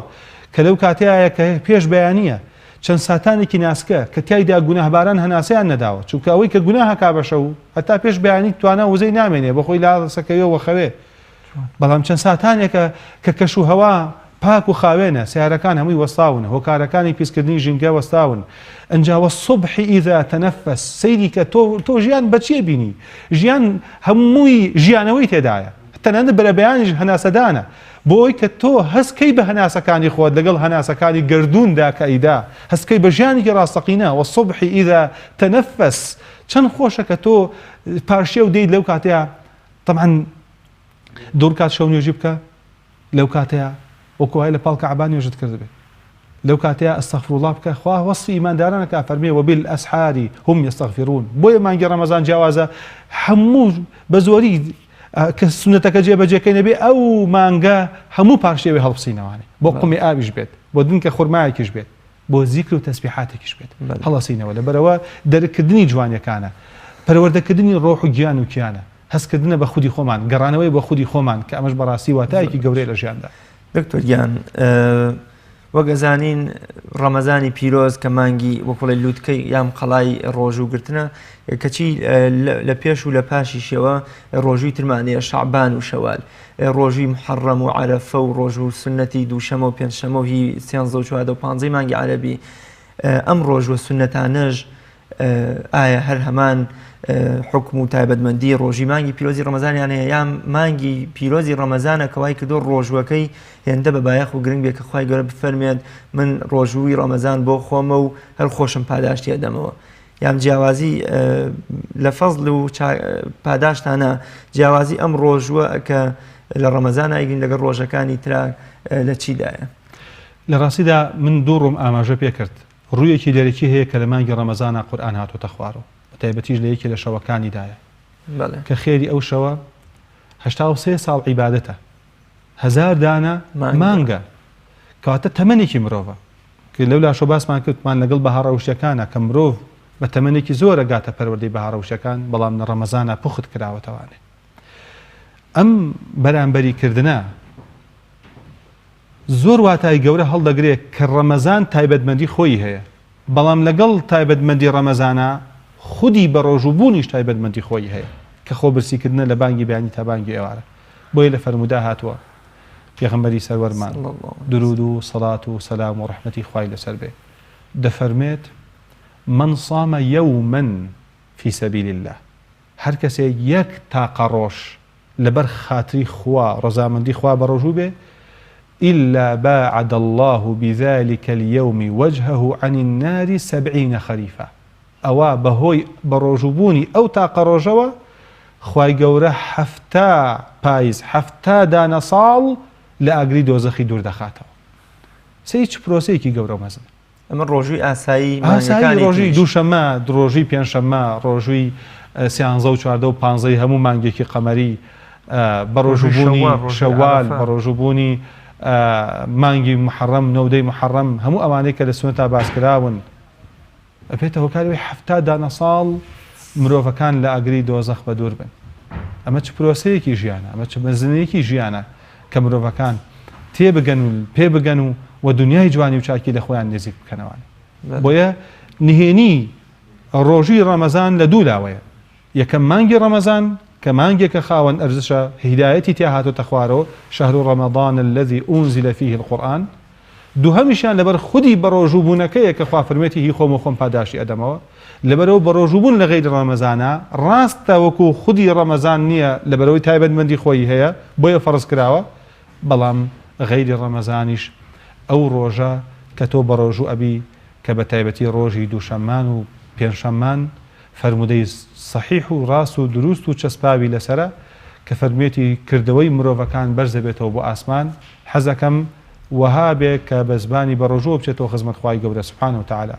پاشان من بە بۆنەی بەڕۆژووبوونمەوە لە پێناوی خوا بگاتە ئەوەی کە بۆنی دەمم تەنانەت لای خوای گەورە لە میسک خۆشتر بێ چواتایەکی جوانە کە مرۆڤ بتوانێت ئەم هاوسەنگێتی ڕابگرێ و خودی پرۆسەی بەڕۆژووبوونیش وەکو ئاراسەیەک بەکار بهێنێ. جەنابی مامۆستا دەستەکان خۆش بێ هەر وەکو دوێنە پێمان خۆشە خولەکێک تا دوو خولەک هەندێک دوعامان بۆ بکەین ئینشاءالله پێشەوەی کۆتایی پێبینین. الحمد لله والصلاة والسلام على رسول الله وآله وأصحابه ومن والاه. يا ربي خواي جان داوات لێ دەکەم بە ناوە جوانەکانت بە صیفاتە بەرزەکانت خدایە ئەی پەروەردگارە ئێمە بەندەی تۆین شانازی دەکەین بەوەی کە بەندەی تۆ بین شانازی دەکەین کە کوڕنوش بۆ تۆ بەرین خدایە ئەی ئیلاهی شانازی دەکەین لە پێناوی تۆیە تینومان بێت برسیمان بێت خوایە داوا لێ دەکەم بە ناوە جوانەکانت وەکو ڕێنماییت کردین کە بەندەی تۆ بین و بەڕۆژوو بین خوایە گیان لێشمانی قبول بکە و بەهۆیەوانێ لە ئاگری دۆزەخ بە دوورمان بکە خدایە ئێمە و هەموو بینەرانی خۆشەویست هەموو باوەڕدارێک خوایە داوا لێ دەکەین کە لەم مانگەدا لە گوناهی هەموومان خۆش ببین و گرفتەکانمان بۆ چارەسەرکەی و ئاواتی خێری هەموو لایەکمان بینیتە دی یا ڕەبی خوایە داوا لێ دەکەم بە ناوە جوانەکانت بە صیفاتە بەرزەکانت کە هەموو لایەک سەرکەوتوبی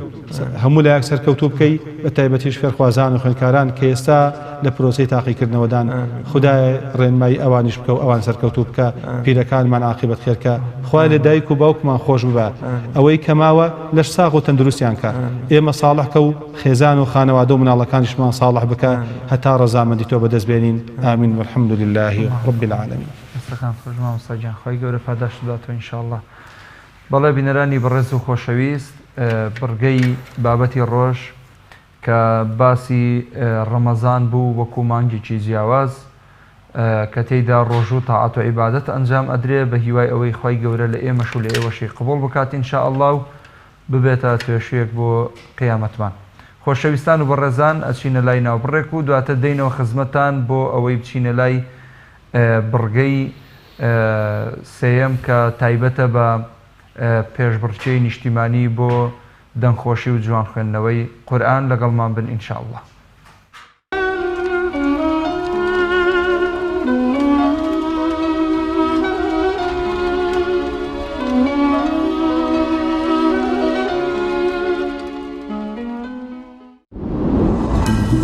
تۆپ ئارت تاکە بریکاری تۆڕی میدیایی کۆمەڵ بۆ دروستکردن و بڵاوکردنەوەی ڕیکلام. تۆپ ئارت.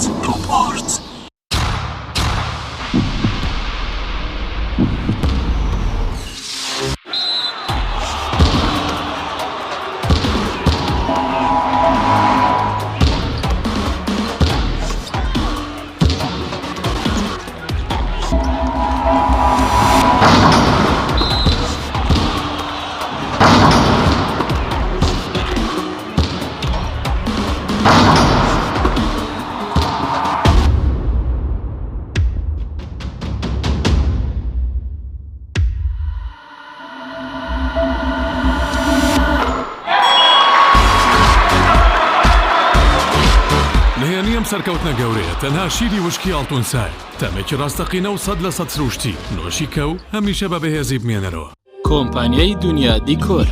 کۆمپانیای دنیا دیکۆر ئامادەیە بۆ دانانی دیکۆراتی ماڵ و شوێنە گشتی و حکومیەکان. کۆمپانیای دنیا دیکۆر هەڵدەستێت بە دروستکردن و دانانی کەوانتەر و ژووری نووسن و ئۆفیسی گەشت و گوزار و جبسم بۆردی مەغریبی و کاغەزی دیواری ئیتاڵی و تەختەی ئەرزی تورکی و ئەڵمانی و جیاکردنەوەی هۆڵ بە HDF و MDF و داری سروشتی. کۆمپانیای دنیا دیکۆر دنیایەک بۆ دیکۆراتەکانتان. ناونیشان سلێمانی فەرعی یەکەم شەقامی بازنەی مەلیک مەحموود بەرامبەر پارکی مەلیک مەحموود. فەرعی دووەم شەقامی بازنەی مەلیک مەحموود بەرامبەر سۆپەرمارکێتی ئاڵتون. فەرعی سێیەم ناوچەی پیشەسازی یەک بەرامبەر تاقیگەی بیناسازی. کۆمپانیای دنیا دیکۆر. کارگەی برنجی ئاڵدان یەکەمین کارگەی برنج لە کوردستان. کارگەی برنجی ئاڵدان لە تەڵتوک برنجی دەنکڕی کوردیاسا بەرهەم دێنێت لە تام و چێژدا هاوتایە بە برنجی خۆمان. ئەم کارگەیە گومانەکان ئەڕەوێنێتەوە و برنجێکی تەندروست لە تەڵتوک ئەخاتە نێو بازاڕەکانی کوردستان. برنجێک ڕەنگشوشەی سروشتی بەرهەمهێنراو لە کوردستان بۆ تەندروستیەکی باش و باشتر. کارگەی برنجی ئاڵدان لە تەڵتوک برنجی ئاڵدانی بەرەمێنە. برنجی ئاڵدان ژەمێکی تەندروست بۆ هەمووان.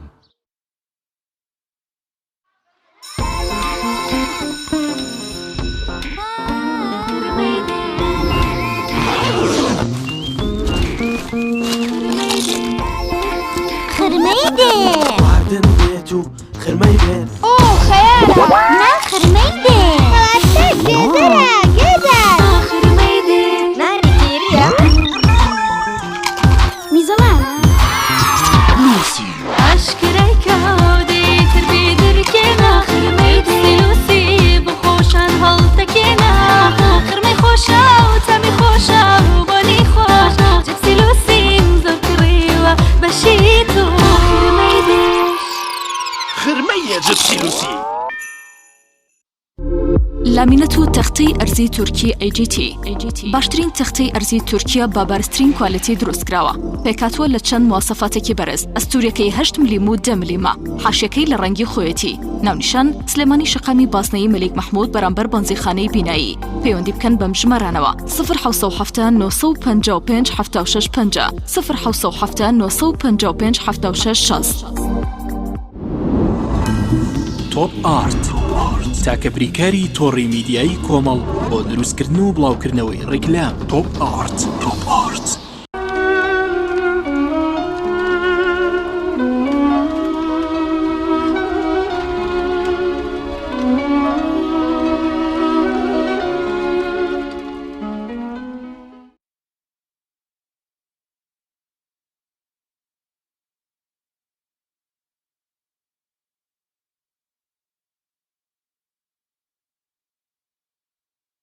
دووبارە سڵاوی خواتان لێبێ بینەرانی زێدە ئازیز و خۆشەویستمان، هاتینەوە خزمەتان بۆ پێشکەشکردنی کۆتابڕگەی بەرنامەی گوڵزاری ڕەمەزان کە دوای ئەوەی لە خزمەتی جەنابی کاک دکتۆر ناسیح بووین بۆ کۆمەڵێک پرسیار و وەڵام لە بابەتی ڕۆژی شەشەمی مانگی ڕەمەزانی پیرۆز هاتینەوە خزمەتان بۆ ئی بچینە پێشبڕچیەکەی ڕۆژانەمان کە پێشبڕچەی نیشتیمانیە بۆ دەنگخۆشی و جوان خوێندنەوەی قورئان. جەنابی کاک شێخ حسێن وەکو سەرپەرشتیاری لیژنا، هەروەها کاک دکتۆر مەحموود و کاک دکتۆر ئیسماعیل لیژنەی زۆر بەڕێز لێرە ئامادەن بۆ ئەوەی ئەو خۆشەویستانەی بەشدار ئەبن هەڵسەنگاندنێکی تەواو و عادیلانەیان بۆ بکرێت ئینشاءالله.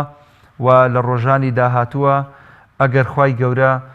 بەنسیبی بکە ئەو بەشداربوانەی کە سەرەکەون لە قۆناغەکانی داهاتوودا بێنە نێو ئستۆدیۆ و لێرەوە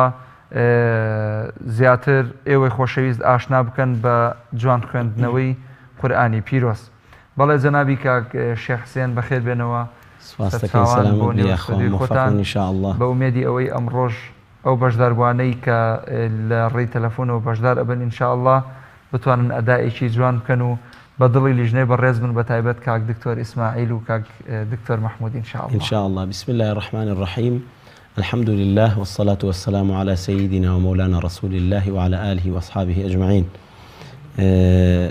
ئەمڕۆ کۆمەڵێک برای بەڕێز و خۆشەویست بەشدار ئەبن.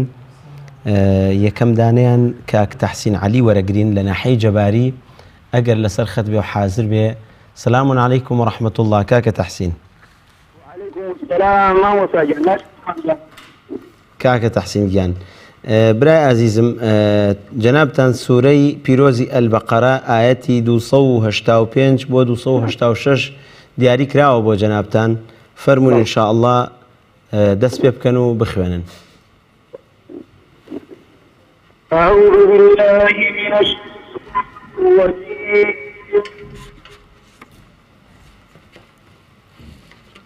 بسم الله الرحمن الرحيم.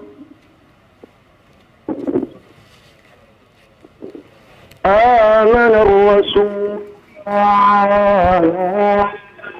لينزل إليه من ربه والمؤمنون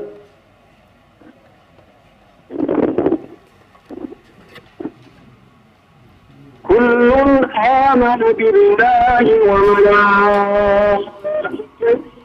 وكتبه ورسله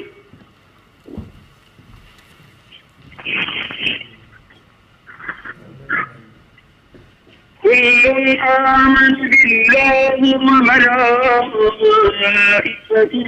وكتبه ورسله لا نفرق بين أحد من رسله وقالوا سمعنا وأطعنا غفرانك ربنا وإليك المصير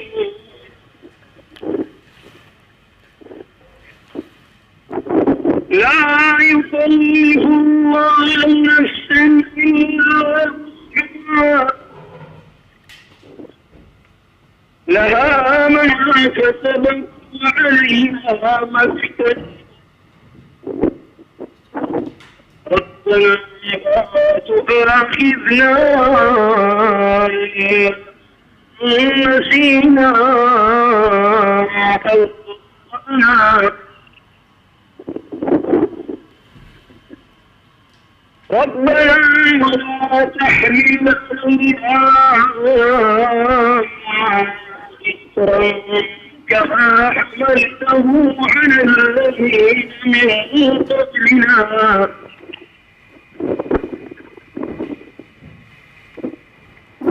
ربنا لا تحملنا ما لا طاقة لنا به واعف عنا واغفر لنا وارحمنا أنت مولانا فانصرنا على القوم الكافرين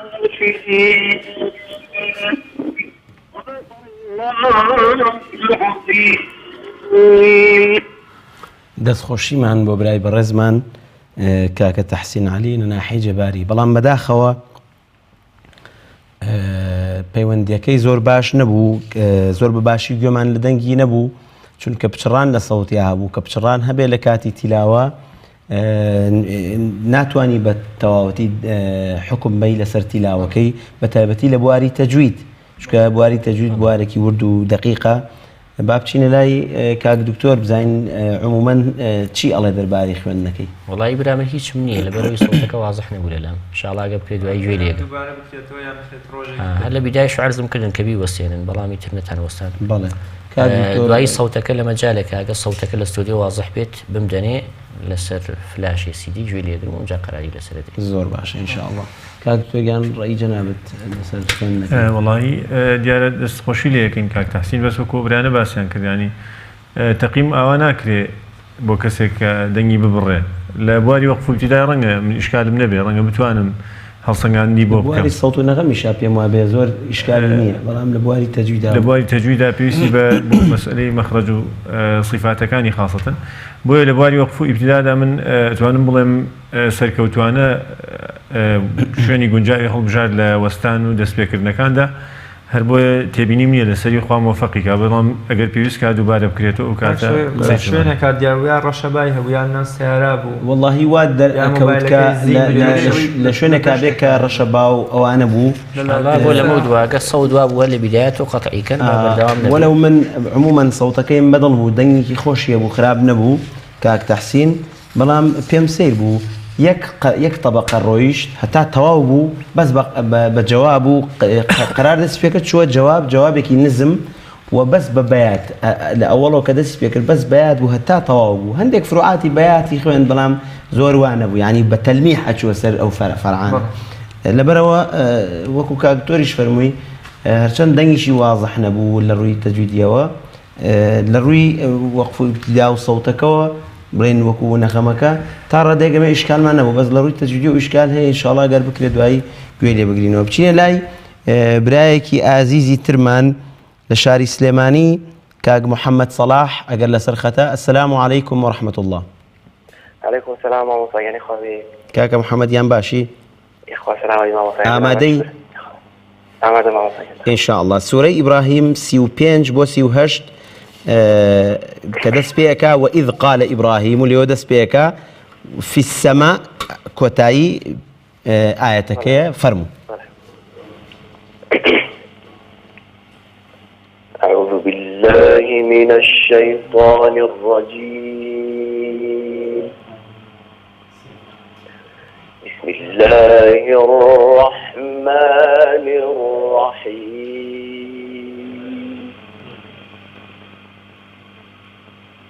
وإذ قال إبراهيم رب اجعل هذا البلد آمنا واجنبني وبني أن نعبد الأصنام رب إنهن أضللن كثيرا من الناس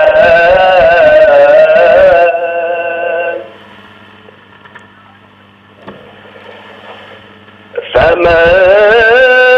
تبعني فإنه مني ومن عصاني فإنك غفور رحيم ربنا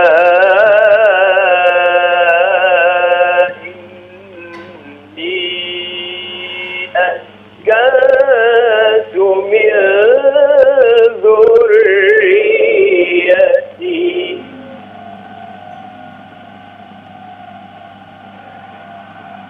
ربنا إني أسكنت من ذريتي بواد غير عند بيتك المحرم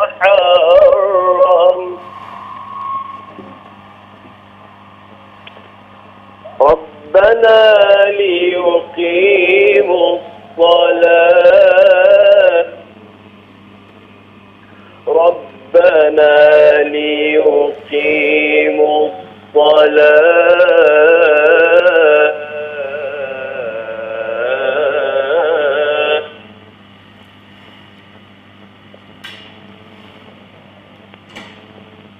فاجعل أفئدة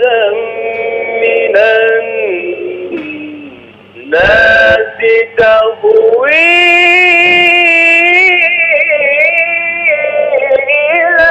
إليهم وارزقهم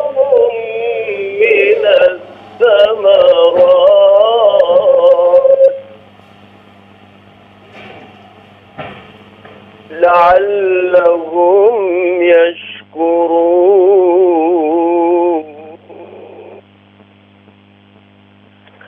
ربنا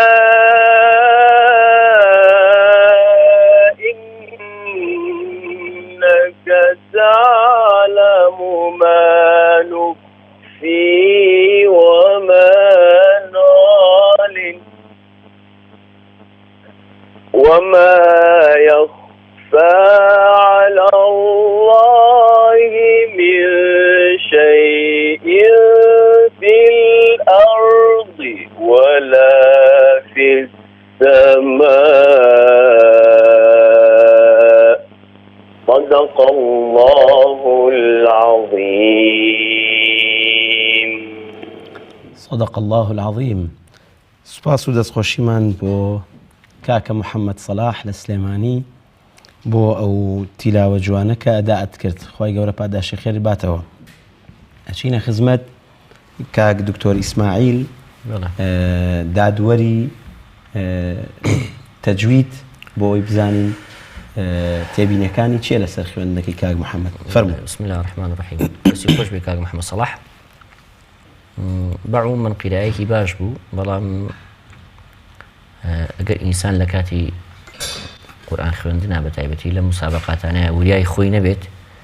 ئەکرێت هەندێک جار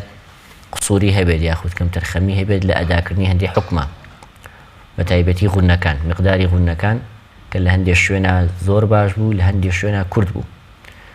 بۆیە تەوازن زۆر مهمە لە کاتی قورئان خوێندنە، مەخصوصەن مەقتەعێکە خوێنی مەدێکیان زۆر درێژ نەکەیتەوە، ئەوی تریان کورد کەیتەوە، ئەبێ بەڕاستی ئەو هەناسەی کە هەتە دابەشێکی بەسەر هەموویە. بیدایەت کە دەستی پێکرد بەعام هەر کاتێک نون و میم بە تایبەتی مە کۆتایەکانی زۆربەی نون و میمە ئاگادار بێت مەخرەجەکەی بە واضحی بڵێ، کە لەسەر کەلیمەی ئامینە وەستا یعنی وەکو مەدێکی عیواض لەسەری نەوەستا، تقریبا وەکو فەتحەی لێ هات. ئامینە ئامینە کە تۆ ئاد هەیە بە دواشان ناشت هەیە، ئەبێ یەکسا من بە یەک. زەمەنەکان وەکو عەرزم کردن ئاماژەیان پێ ناکەم، بەڵام لە هەندێک شوێنە زەمەنەکان متەساوی نەبوون بە تایبەتی مقداری زەمەنی غونەکان. ربنا إني أسكنت كقراية ولا كاتي قرانة يا قد قد بين ربنا إني أسكنت يعني لما دي دوم يعني فليكت حقيقي بين ده ليقيموا الصلاة كوستال سلي طبقات صوتي برادية قوري كمقبول نية تايبتي لو حرف مدية كلمة تهوي إليهم أقر أقداري نبين لبرد أوي لدواي ها أساكينك وواو هاتوا زور ممكنة بيتها أساكينكش ضمة وربقري بمشي وازم فاجعل أفئدة من الناس تهوي إليهم دقتنا ها أكم ضمة داعي يبليشي تهوي لكاتي وتنيها أساكينك أبي ضمي شفتين نكي تاوكو حركي ضمة ورنقري. كلمي الأرض وما يخفى على الله من شيء في الأرض كلمي الأرض تايبتي لسري بوستي ياخذ بسري أبري أبي أقداري أو سيبي تبيت همزيك من هي مفتوحة أقداري بيت صفتي تفخيمينيتيت مفخمينك بيتي راءك بجوانيك وخوي بلي شكوي كلام بيناتي أشي راءك يقول الله في الأرض وأرضي راءك أخوات يعني نامين لو بينها لبرو زور بواضحي في الأرض أرضي أرضي بوشوازة بي أقداري بيو فتايبتي ليريا صفتك من هي يشكل عيوب نطق بيانا لثغ في حرف الراء أو يسري زماني نادى على مخرج راءك شكا بيتي راء لطرف لسانه ودرجه باشا أقصري زمان الندي لو شويني أو صفتي تكرار دروز نابت أو تكرير دروز نابت كتكرير كدروز نابت بيتي راءك شيبت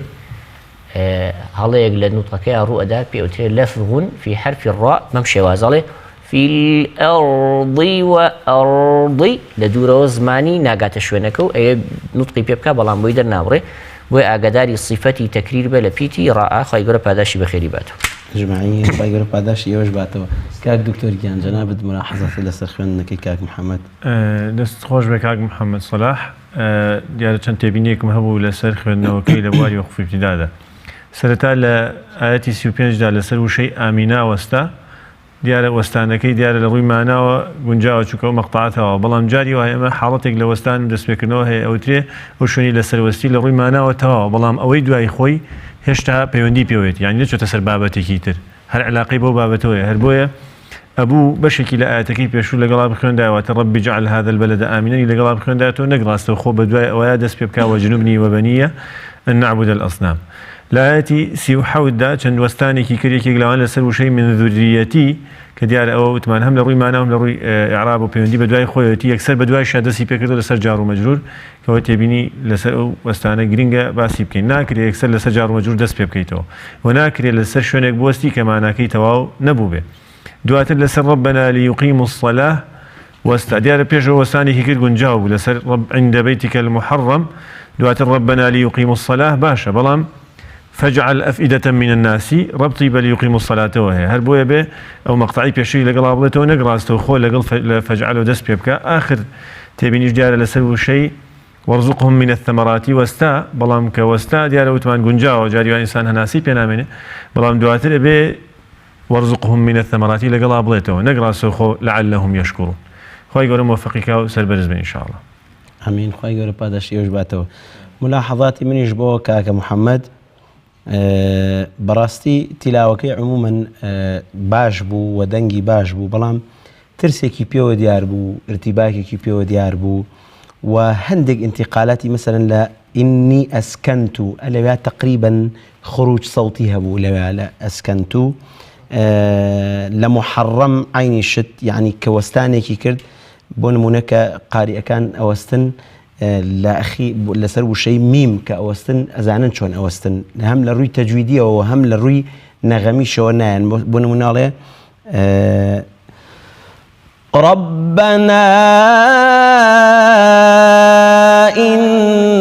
إني أسكنت من ذريتي ربنا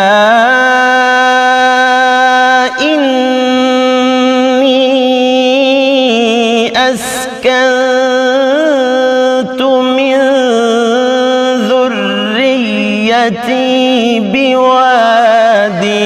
غير ذي زرع عند بيتك المحرم لسر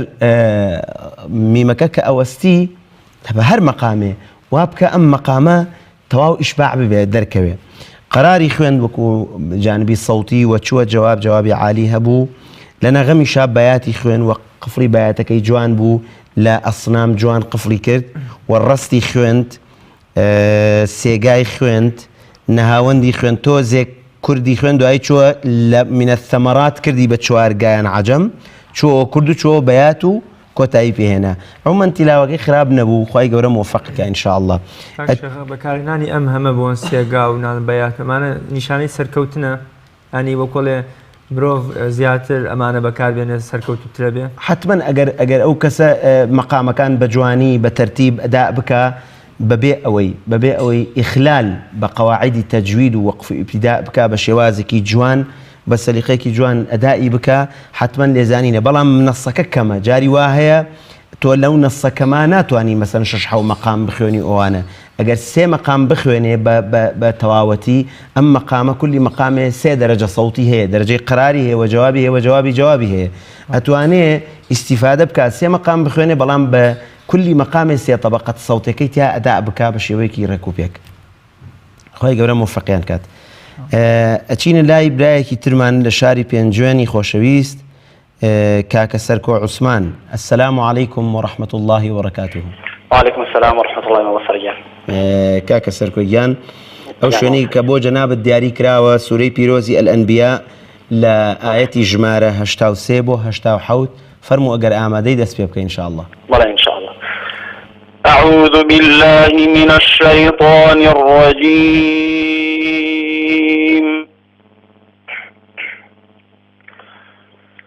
بسم الله الرحمن الرحيم.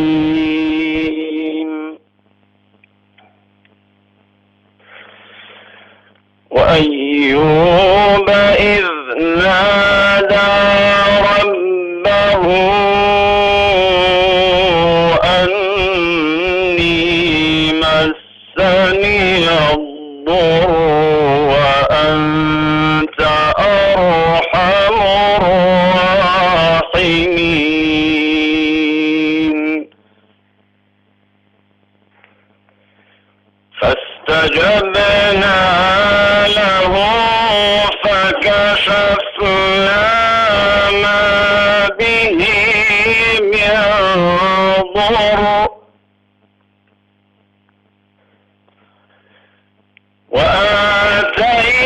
وآتيناه أهله ومثلهم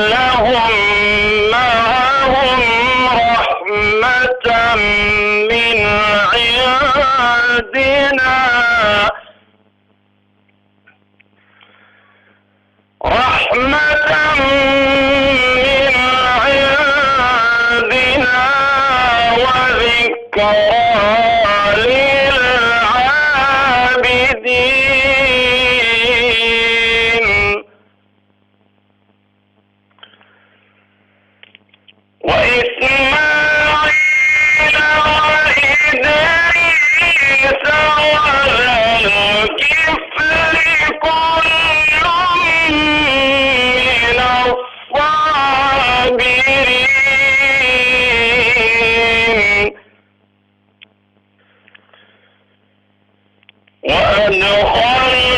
وأدخلناهم في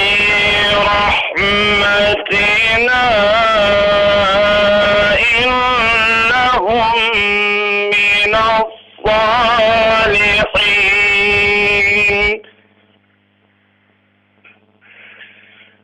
وذنون إذ ذهب مغاضبا فظن أن لن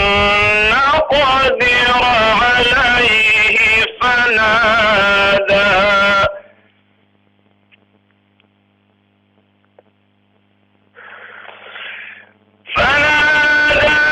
في الظلمات أن لا إله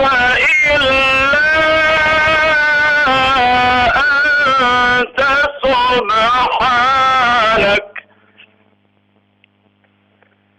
سبحانك إني كنت من الظالمين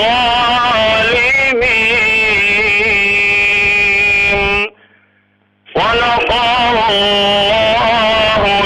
العظيم. زۆر سپاس بۆ برای ئازیزمان کاکە سەرکۆ عوسمان لە شاری پێنجوێن. پێش ئەوی بچینە لای دادوەرانی بەڕێز حەز ئەەکەین گوێبیستی مامۆستای قورئان خوێن شێخ محەممەد بسیونی بین چەند دەقیقەیەک دڵەکانمان ئاو بدەین بە گوێبیستی ئەو دەنگە خۆشەی شێخ محەممەد بسیونی. فەرمون خۆشەویستان.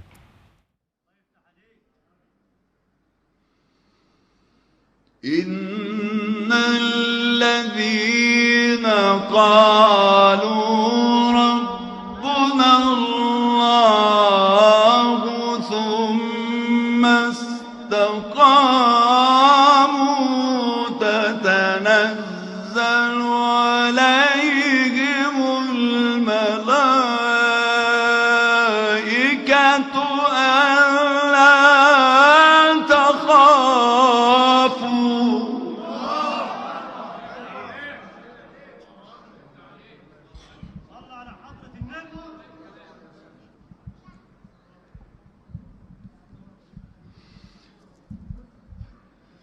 ألا تخافوا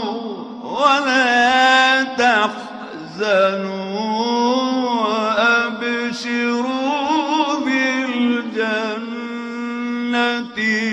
التي كنتم توعدون.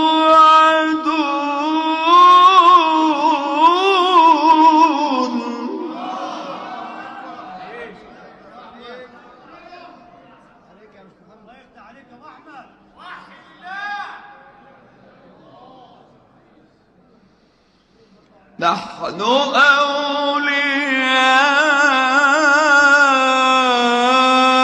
أولياؤكم في الحياة الدنيا وفي الآخرة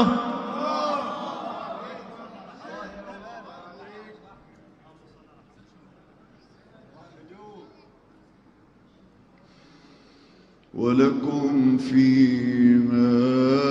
ما تشتهي أنفسكم ولكم فيها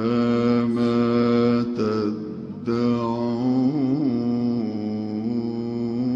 تدعون.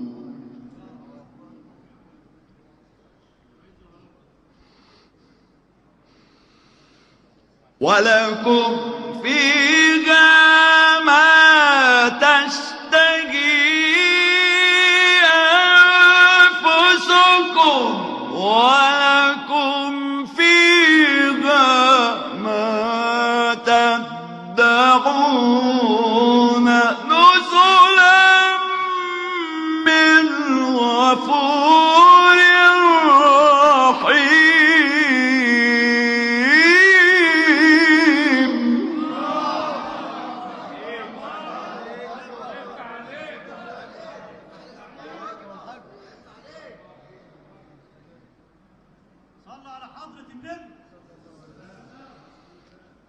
ومن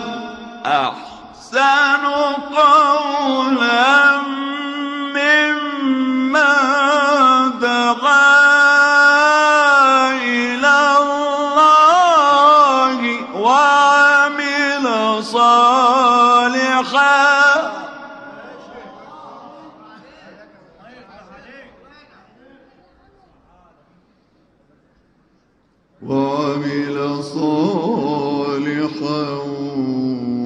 وقال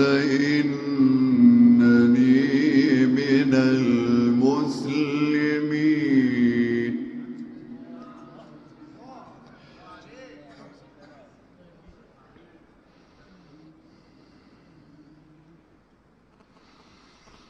ومن أحسن قولا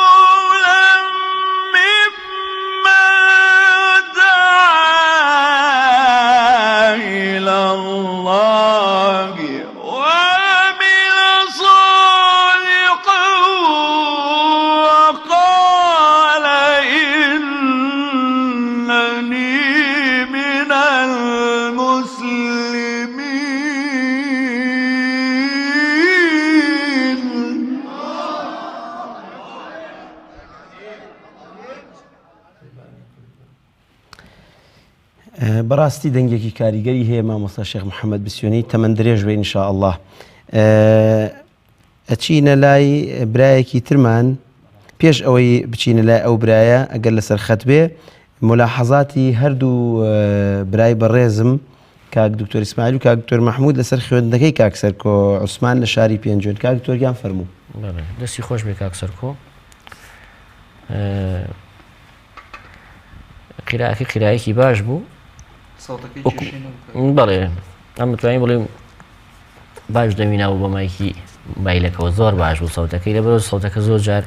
ڤاجی جێگە بوو لە سەوتەکە نە بەو شێوازە و نە بەو شێوازی پێشووتریش بار حاڵ دەستی خۆش بێ سەوتەکە وازح بوو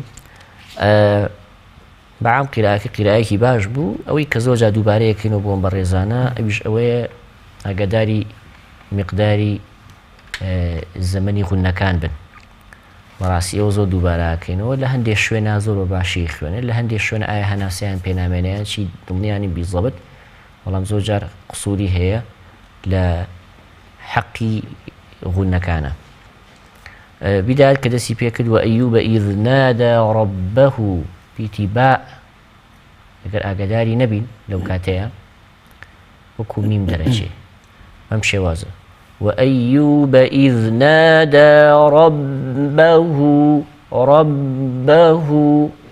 نابێ غونەی تیا بێت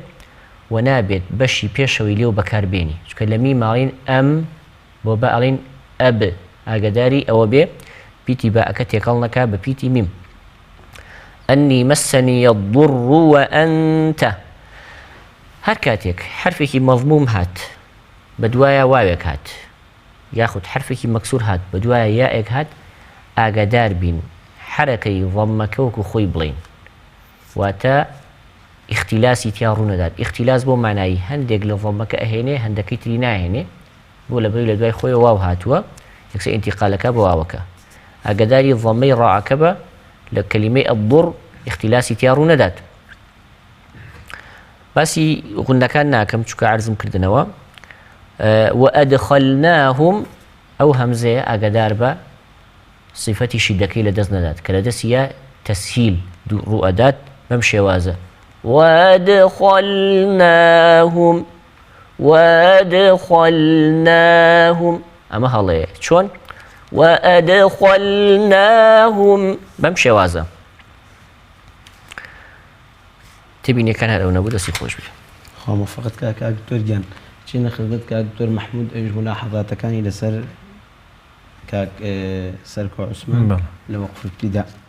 دەست خۆش بە کاک سەرکۆ موفق بە یا ڕەبی دیارە ئەم برا بەڕێزەشمان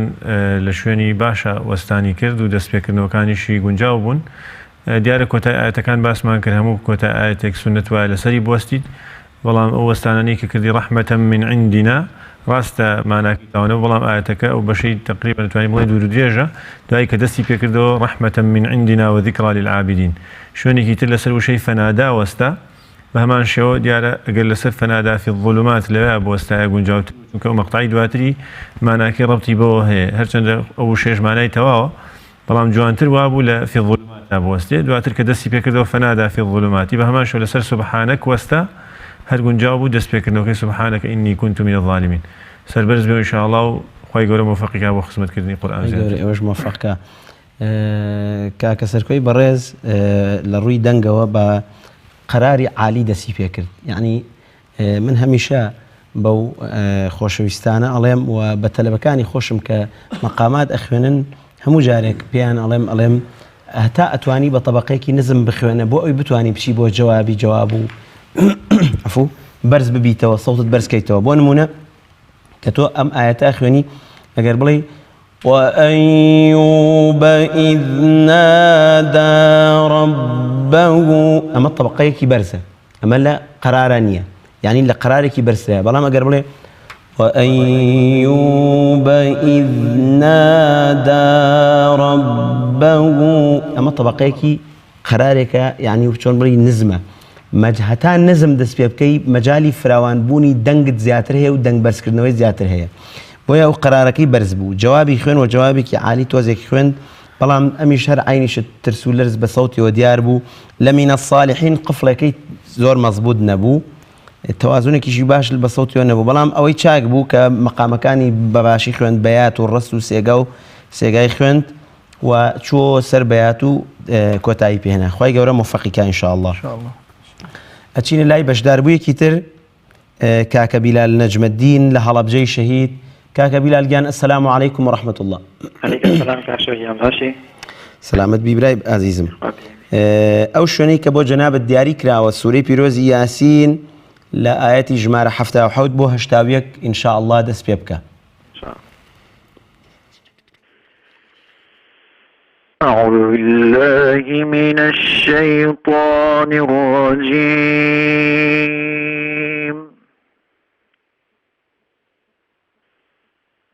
بسم الله الرحمن الرحيم أولم يرى أن الإنسان أنا خلقناه من نطفة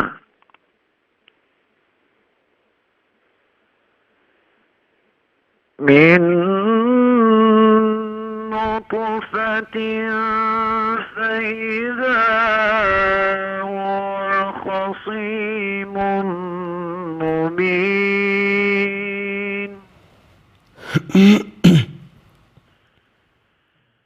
وضرب لنا مثلا ونسي خلقه قال من يحيي العظام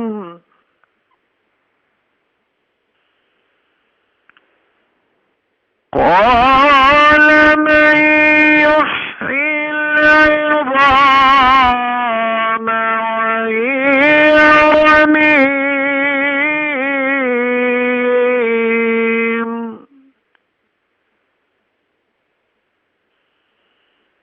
قل يحيي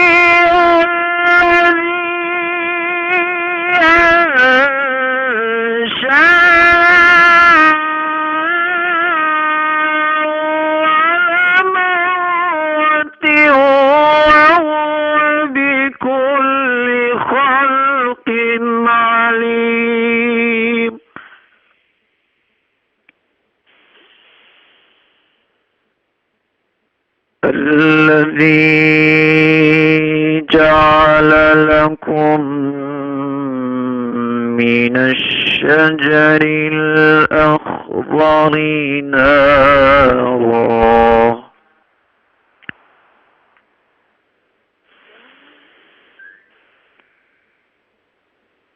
الذي جعل لكم من الشجر الأخضر نارا إذا أنتم منه توقدون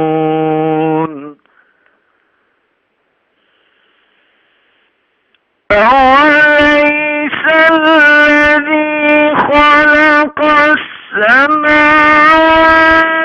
والأرض بقادر على أن يخلق مثلهم بلى وهو الخلاق العليم صدق الله العظيم.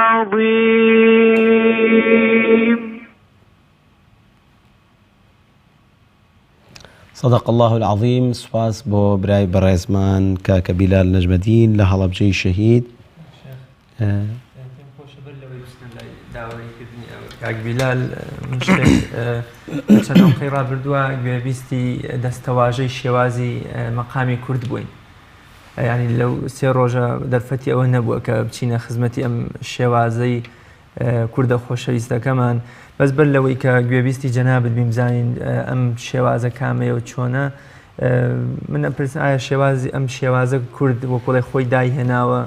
کێ داهێناوە لە کەیەوە داهێنراوە ئایا قاریئی وڵاتانی تر ئەم شێوازە بەکارهێنن اینجا دواییش گوێبیستی ئەو شێوازە بین زۆر سپاس دەکەم. ئینشاء الله. طبعا مقامی کورد ئێمە حەوت مقاممان هەیە لە ڕستەی صنع بسحر کۆکراوەتەوە صنع بسحر صاد صبايا نون نهاوندە عینەکە عەجەمە باءەکە بەیاتە سینەکە سێگایە حاءەکە حیجازە ڕاءەکە ڕەستە هی وا هەیە هەندێک لە شارەزان لە مەقامات ئەڵێن صنع بسحرك کافێکی بۆ جزیا دەکەن ئەڵێن یعنی کوردیش فەرعێک ینی مەقامێکی سەر بەخۆیە بەڵام زۆرێک لە زانایانی مەقام ئەڵێن نەخێر کورد بەشێکە لە بەیات و هەندێکیان ئەڵێن زۆر لە نەهاوەندەوە نزیکە و زۆربیان ئەڵێن بەشێکە لە بەیات لەبەرەوە کورد پاش دیراسەیەکی زۆر کە من کردوێتم دەربارەی مەقامات و ئەوانە بۆم دەرکەوتۆ کە کورد بەناوەکەی خۆیەتی ئەکرێت لە کورد وەرگیرابێ وەکو چۆن ئەڵێن مەقامی بەیات لە عشیرەتی بەیات عشیرەتی بەیاتیمان هەیە لە خواروی عێراق ئەم عشیرەتە بەم ناوە ینی ئەڵێن ئەم مەقامە لەوان وەرگیراوە وەکو ئەوترێ عێراق لەبەرەوەی حەوادیثی محزینی زۆرتیان ڕوویداوە کەواریث و حەوادیثی زۆرتیان ڕوویداوە کە جێی دڵتەنگیە ئەکرێ مەقامات زۆر مەقاماتی حەزینی لەم وڵاتە زۆر هەیە لە عێراقا کە پێی وترێ بەلەد المەقامات. مەقامی کورد مەقامێکە زۆربەی قاریئەکان ماعەدا هەندێک قورئان خوێن نەبێ بە تەنیا ئەی خوێنن زۆربەی قورئان خوێنەکان تێهەڵکێشی نەهاوەندی ئەکەن لە نەهاوەندا ئەی خوێنن و ئەیهێنن و هەندێکیشیان هەیە بە تەنیا ئەی خوێنێ و بەڵام جاری وا هەیە تێهەڵکێشەکەی لەگەڵ نەهاوەندا لەوە ئەچێ خۆشتر بێت. بۆ نمونە ئەگەر بیخوێنین ئەم مەقامە أعوذ بالله من الشيطان الرجيم بسم الله الرحمن الرحيم اقرأ باسم ربك الذي خلق خلق الإنسان من علق اقرأ وربك الأكرم الذي علم بالقلم علم الإنسان ما لم يعلم. يعني سيركي لتشنجارك من تحويلات كل نهاوندوا بو كرد كرد وكوتم هەندێک گەڵێن مەقامێکی سەر بەخۆی و هەندێک گەڵێن تێ هەڵکێش ئەکرێ و فەرعە. کاک شێخ لەسەر ئیزنی جەنابەت ئەو پەیوەندیی کە وەرمان کرد کاک بیلال با ببێتە کۆتا پەیوەندی ئینشاءڵڵا بۆی ئێوەی بەڕێز تحکیمی خۆتان بدەن 5 دقەیەک قورئانمان بۆ بخوێنین ئینشاءڵڵا لە کۆتاییە. ئەڵێ کاک وەلید چونکە مەجاڵەکە زۆر کەم ماوەتەوە کەم ماوە بەڵێ ئەو تحکیمەی ئەڵێ مەجال ماوە ئەگەر مەجال ما بێت ئینشاءالله ئەگەر مەجال ما برایانی کۆنتڕۆڵەن مەجال ماوە مادام مەجال ما بێ بە ڕوخسەتی بدەین کە بخوێنێ کاکەولی مادام لەسەر خەتەوە خۆی حازر کردووە بێبەشی نەکەن وەلەو ملاحەزاتمان نەدا لەسەر ئەمەی کاکە بیلال بەس پێم باشە ئەوەی کاکوەلی دیش بخوێنێ دوایی ملاحەزە لەسەر هەردووکیان بدەین ئینشاءالله. کاکە وەلیدیان ئەسەلامو عەلەیکم وەڕەحمەت الله. عليكم السلام ورحمة الله ئامادەی کاکە وەلیدیان؟ بەڵێ. دەیخوا موفقت کە ئینشاءالله. سوورەی هود ئایەتی ژمارە 37 بۆ 40 بۆ جەنابەت ئامادە کراوە، فەرموو با گوێبیستی جەنابەت بین ئینشاءالله. بەڵێ. ئەگەر بکرێت دەنگی تەلەڤیزیۆنەکەت کەسکەی.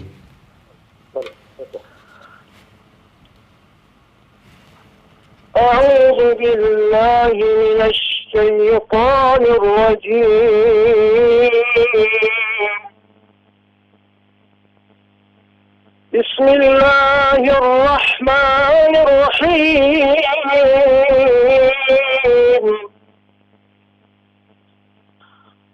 واصنع الفلك بأعيننا ووحينا ولا تخاطبني في الذين ظلموا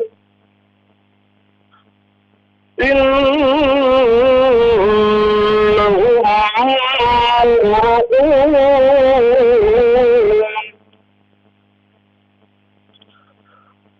ونصنع الفلك كلما مر عليه ملأ من قومه سخروا منه قال إن تسخروا منا فإنا نسخر منكم كما تسخرون.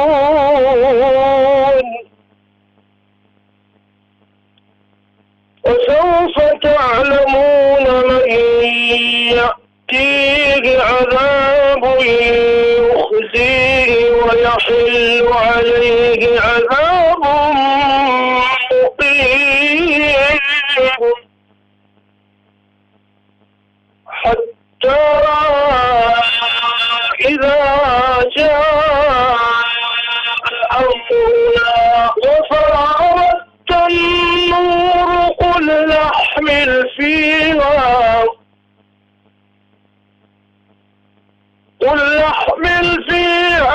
من كل زوجين اثنين وأهلك إلا من سبق عليه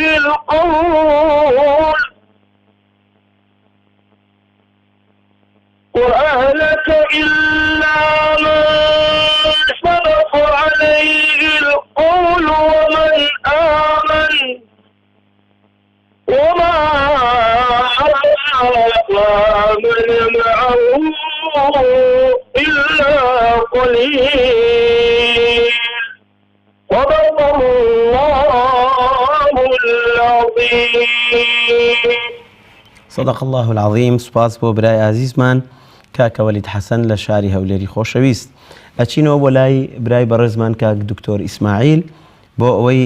لەسەر هەردوو برای بەڕێز کاکە وەلید و کاکە بیلال ملاحەظاتی خۆی بدا و تێبینەکانی لەسەر خوێندنەکان فەرموو.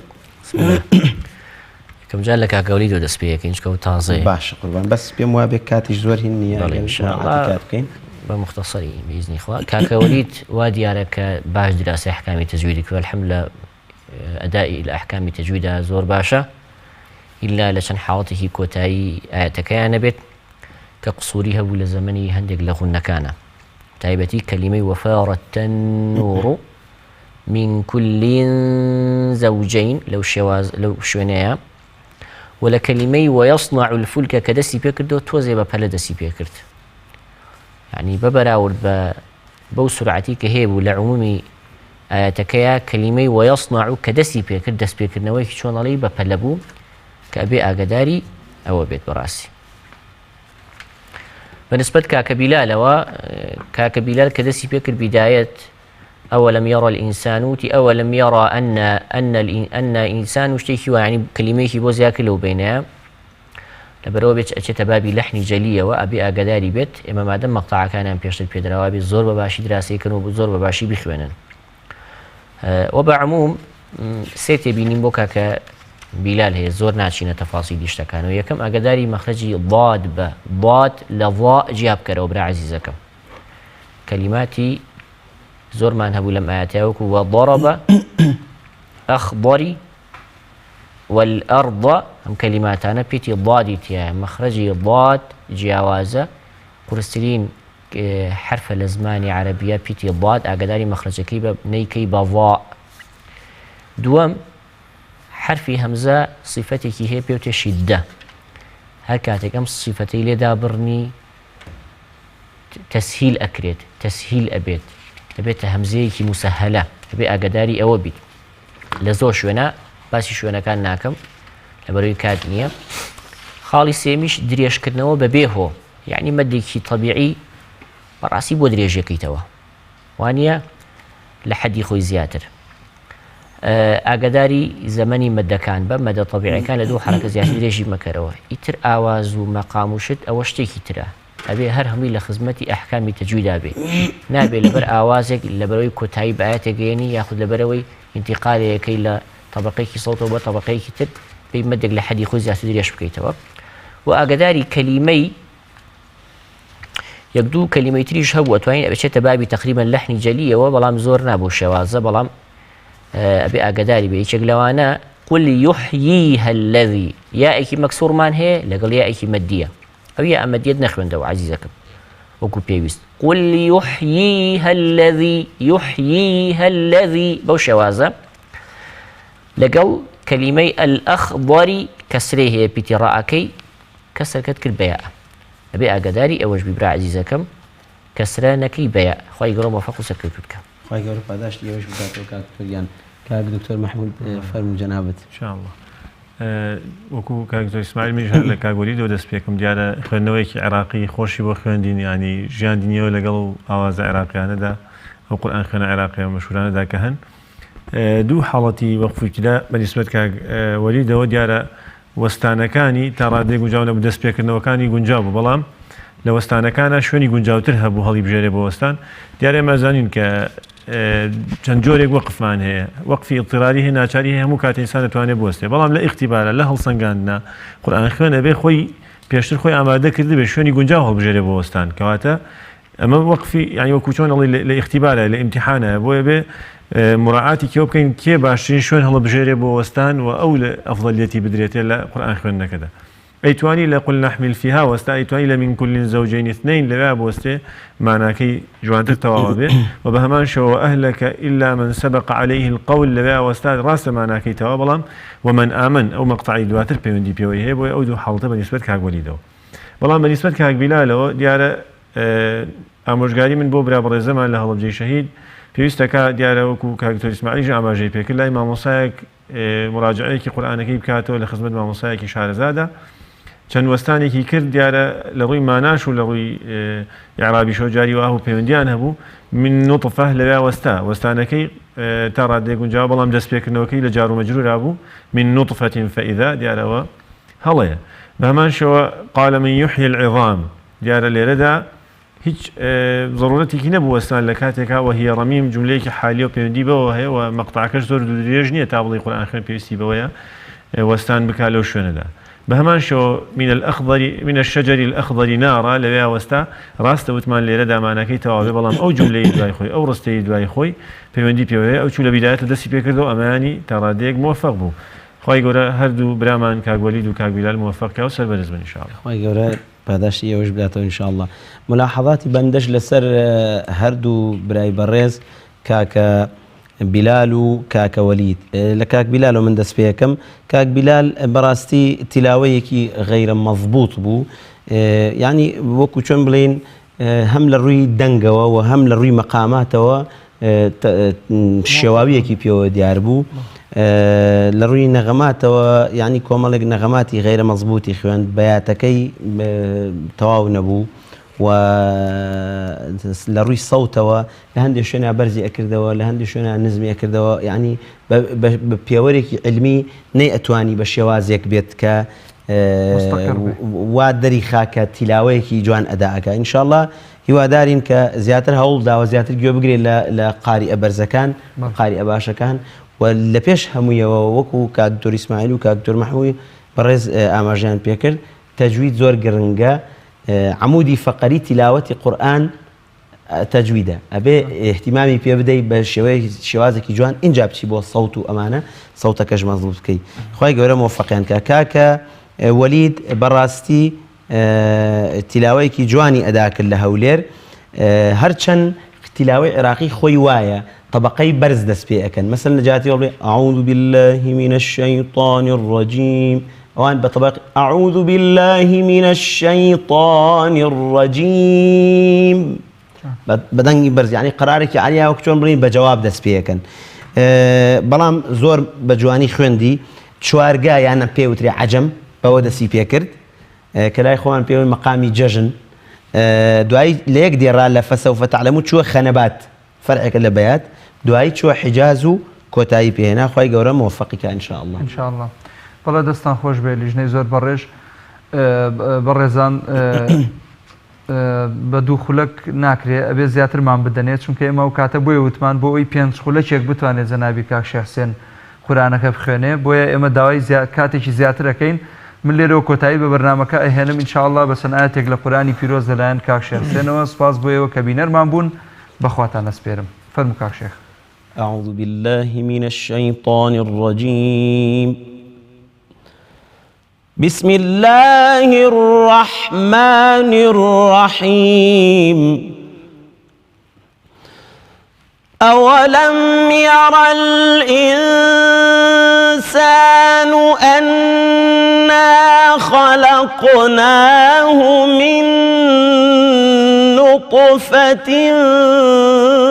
فإذا هو خصيم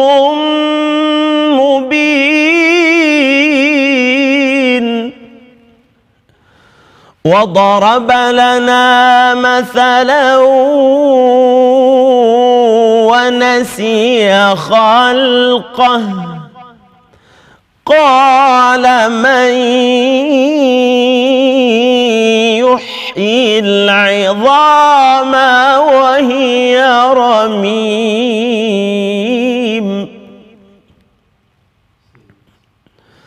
قل يحييها الذي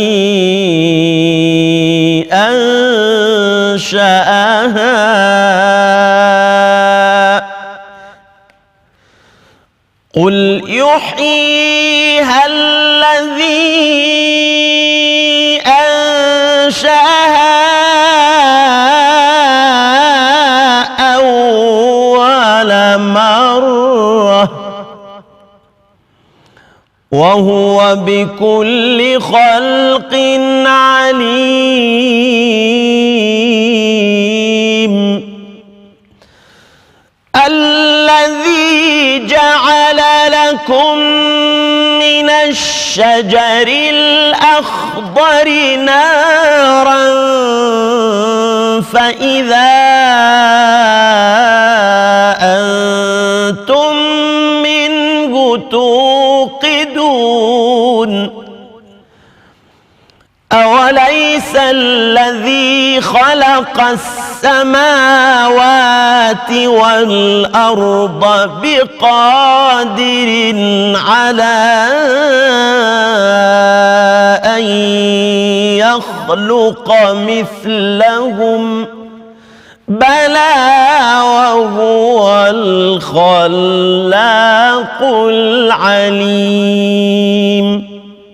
صدق الله العظيم.